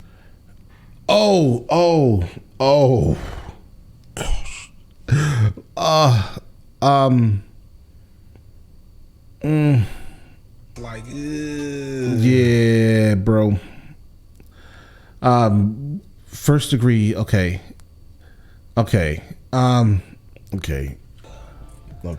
Among other things, which, I mean, I'm not saying I give a pass to some of the other crimes he's been suspected and or arrested and served time for, but I'm trying to be empathetic to the reality of street life, which he was in. But then you see the sexual assault conviction. Oh, bro, stop saying that. When he was 17. And then you read the details of said sexual assault. And then you find out that he and Nicki are being sued for harassing the victim the last few years and attempting to bribe her to drop the charges so he can be taken off the sex offenders list. And then you hear that the bars were sending this girl death threats. Bro, your language. That's for being a clout chaser. Wow. That's a lot of yikes. It's a lot of yikes. Right. Now, all of this is based on the report from the victim. So we are talking allegations. But yeah, obviously, I wish that. So here's the thing here. If it's an allegation, right? I don't even know if we should even be talking about that type of thing because, like, I don't know, man. If it's alleged, what's the value of the conversation? Has he like? I want to know if this man was found guilty, because honestly, regardless of what anyone says in terms of like these type of things, guys, I need a conviction. I'm not looking at nobody awkward just because of like, guys, one of my family members went through something like this, right? And I can tell you right now, he was proven innocent. But his record, his name is destroyed. Okay, his name is destroyed, and I'm just like, bro, I'm gonna need, if it's an allegation, bro, I'm gonna need a guilty charge, guys. All right. Not saying I'm not blaming nobody. I'm not saying I don't believe your stuff, right? But the woman who basically lied on my family member. Was very believable. Okay, let's continue. Now, all of this is based on the report from the victim, so we are talking allegations, but it tracks as a pattern of behavior in the post-Me Too and information age that a woman with this many eyes on her, with a mostly female fan base, it really is not doing Nicki Minaj any favors. No, it doesn't look good at all, because the majority of the people will hear an allegation and, well, specifically that type of allegation, right? They're going to hear that type of thing and immediately say that this person is guilty regardless of anything, right? So an allegation is an allegation, guys. But all right, but I mean, but it does. But see, now why would? But so Nicki obviously believes that guy is telling the truth here, right? And then secondly, why has he not been charged? If this is a fact, if this is factual, why has he not been charged? Not just charged, but charged and found guilty. Not just charged, guys. Apologies, because obviously he's been charged. So it's so many like concerns here, right? Like, he was 17, never went to jail for it. I'm confused. And she had done a lot of other great work after that. But yeah, then finding out all this stuff, I was just kind of like, I don't love any artist so much that if they're with someone that I'm like questioning their values and judgment. But it's easy to do that, though.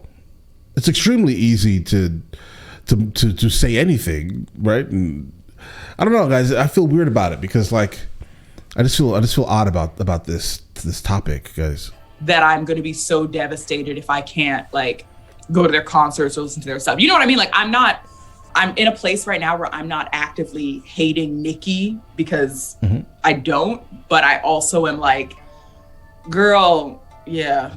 It's like saddening to watch, especially to see how she tries to wiggle out of things. She's really obsessed with like the villain complex and like, oh, everybody just hates me because I came and did what I told y'all I was gonna do and I'm the best and you can't take it. And I don't know, being so obsessed with saying, remember how I had to overcome this and now I'm here and people are still hating on me, it's too lazy of a cop-out. So she's kind of like living in the past then. I feel. Nicki Minaj. And it allows her to like cherry pick when social media and when I guess the culture can benefit her and not, like when it's on her side or not. Now, you might be inclined to call this a double standard because, in all honesty, if you look through the close associates of most major rappers, you probably find more than a few creeps, criminals, and predators. Absolutely. Okay, absolutely. Like, seriously, terrible people all around, right? In their entourages, people that have actually been charged and convicted of these terrible things. And that's just what it is. It's absolutely a double standard. But it does have a different texture to it because Nicki's fan base is female, and thus they are more sensitive to that type of stuff. But regardless of where you sit in like your perception of all of that, right, recognize that this is all happening at the same time that her female counterparts were championing fights against misogyny and abuse and assault. We have Meg Thee Stallion being the center of numerous attacks, and Cardi B breastfeeding in videos, and Nicki is palling around with a known snitch and sex offender who faked being in a gang to up his rap profile and then snitched on his gang to avoid jail time. He just read Tekashi like a book, guys. Oh man. It's an ugly turn of events for Nicki, who has barely addressed much of this criticism and has also, more importantly, barely released any music since 2018. She's appeared on a few tracks and became a notable TikTok sound from a few of her songs, but gone are the days where Nicki Minaj's voice was the soundtrack to the summer.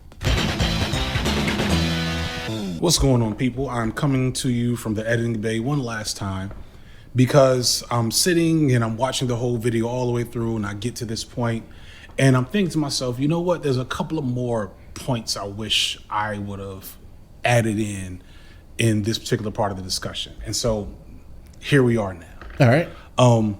The thing I want to do is bring back this concept of girl boss feminism and how that makes this situation with Nicki and these unfortunate accusations around sexual assault.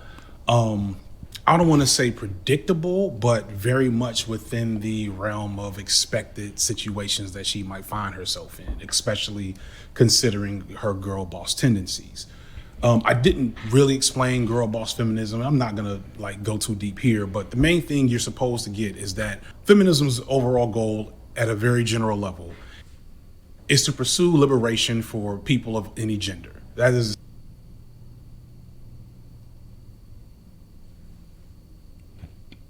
okay.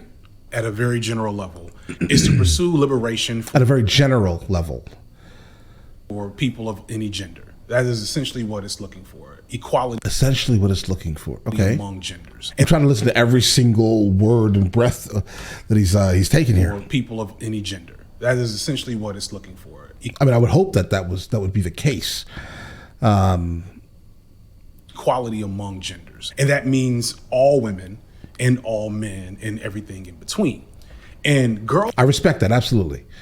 Absolutely. I wish that was the complete definition of it, because guys, we see way too many videos on my my other channel, guys, with just absolute if that's the definition, then I respect that exact definition. Means all women and all men and everything in between.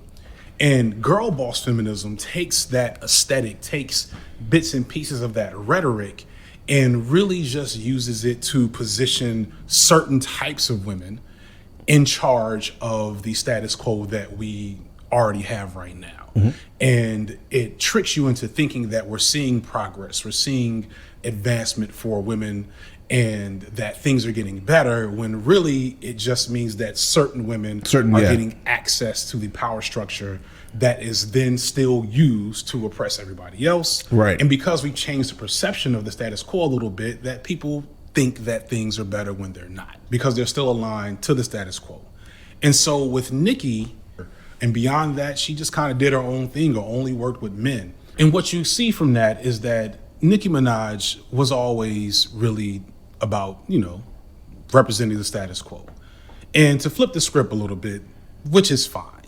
Like, Nicki Minaj is not Margaret Thatcher. She's not a political figure. She is a significant entertainer and hip hop artist of the last 10 to 15 years. And while you don't have to accept her behavior or, disregard it, because it is very problematic, If these allegations are true, the way people hyper focus on the problematic behavior that she has and has done in the face of the grand scheme of the world of music and hip hop, to me, that's just, I don't know about that. And this is why the whole concept of accountability and canceling and things like that, I've always been iffy on, because I just feel like aside from when an individual's crossed a certain threshold, there's really no level of consistency or no real aspect of accountability that any of us really have over these $1 million celebrities who don't even know we exist.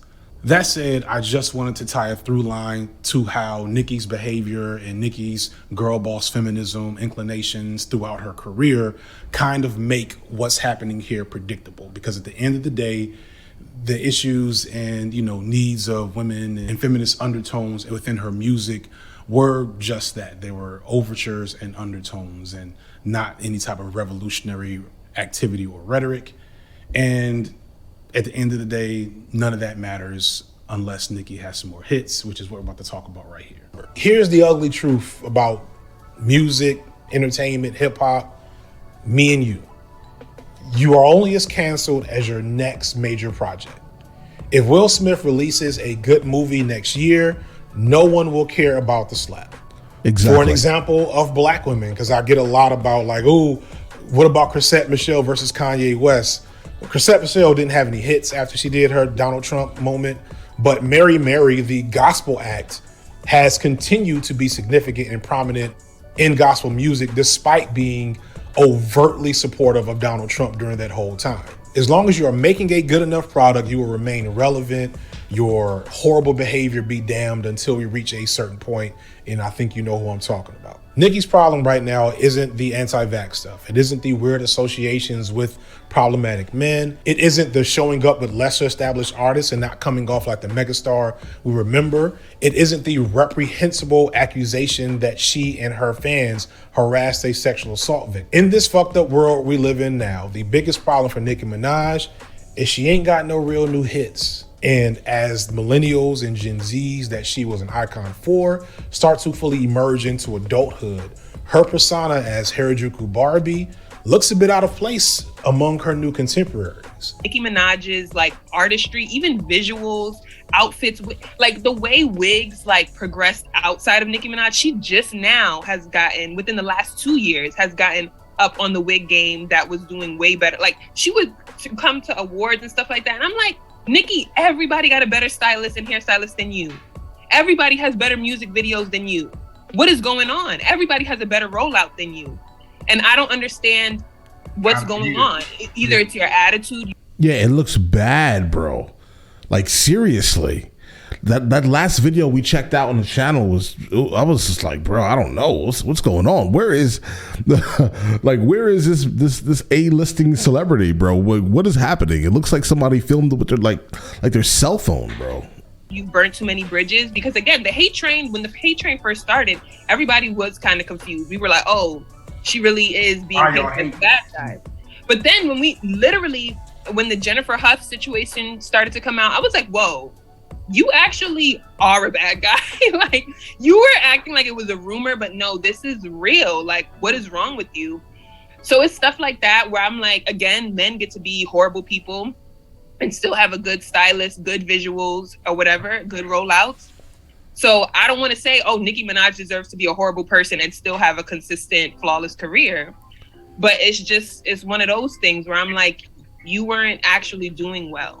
Like, right. You know, Nicki's gonna be 40 this year. She's my age. On a lot of levels, her music and persona should be different now than when she first emerged. She shouldn't be looking at these acts imitating a younger her and thinking that they should owe her more or have her participate more in it, because she maybe should be doing something different. Like if you look at Blueprint Jay-Z and Hard Knock Life Jay-Z, they're kind of different, and they're even more different from Blueprint Jay-Z to 444 Jay-Z. Acts like Doja and Meg and Cardi are in their late to mid 20s, and acts like Doechii and Coi Leray and Lotto are in their very early 20s. So on some level, maybe it's best that Nicki doesn't try to reemerge and take back a scene that really shouldn't belong to her. Exactly. But it's hard to tell exactly what Nicki is thinking. Her appearances have been sporadic and kind of awkward, and to be frank, some of them beneath her. And here's where we have to again engage with that complex reality of fandom. I am not here to tell you to listen to Nicki Minaj or to root against her in the future, nor am I here to say that the ugly moments that have marked her career recently are nothing to worry about. But I do want to remind everyone that going back to 2010, when those little girls first awakened to the presence of themselves within hip hop because of Nicki Minaj, that didn't have anything to do with where we are now. And that has value, and to me, should be sacred. Regardless of how you feel about Nicki now, nothing is gained for asking people, by asking the Barbz, to act like that moment isn't an important and meaningful moment for them. Right, in history. And to be honest, you can't, can you? You can't take that away from people. Why would you even try? And I think the same goes for all of our problematic faves for whom art has changed us and whose behavior has disappointed us. Do with Nicki as you want, as you see fit. But apart from the uglier recent moments, please take a moment to revel in being lucky to have witnessed history. To recognize that even if we are in Nicki's flop era, that most of us got to witness a opposite of flop era. That's a piece of slang I got from Tiana. I don't know if I'm using it right, but we got to witness her rise, her wave, and something really cool that women in hip hop now have more space and prominence because of what that was. And yes, it'd be nice if No Name and Chica and Rock and Rhapsody had more of a presence, but I can tell you that they have way more presence now than they would have had 20 years ago, and that's partially because of a landscape that Nicki changed. It's because of Nicki's good deeds that we have more attention and creativity in the space. So whether you're doing the next strip club anthem or a revolutionary soundtrack or both, some of that is owed to one Onika Tanya Mirage. And I hope, despite all the nonsense, that she's able to get some flowers for her contribution to that change in the culture. And hopefully these last couple of years with some very ugly behavior aren't what she's remembered for. And that just like all the other male figures I've talked about on this channel, with ugly past and many of them ugly presents, I'm wishing for a happy ending to that story, even if some people rightfully find that unforgivable. That's all I got for today, y'all. Please, please, please check out our sponsor for the day, Curiosity Stream. You can find more about them by clicking the link in the description. I will see y'all maybe in a month. I don't know. That's all I got for y'all now. Peace. All right, guys. So what have we learned about Nicki Minaj today? Honestly, everything. I didn't know any of this stuff. I know that I should probably be checking out the song Monster from her for the bars, right? Apparently she has an absolutely wild fan base, right? Yeah, gosh, I don't really think I want to mess with them, right? At all, right? But there's really not really a chance or time that they're really gonna see probably this anyway, right? At least coming from my channel, maybe from his, right? But all right, listen, let me know in the comments, guys, if I should be checking out any more of these video essays. And I will get into that as soon as I possibly can, all right? So listen, you guys all have an absolutely amazing day. Enjoy it thoroughly.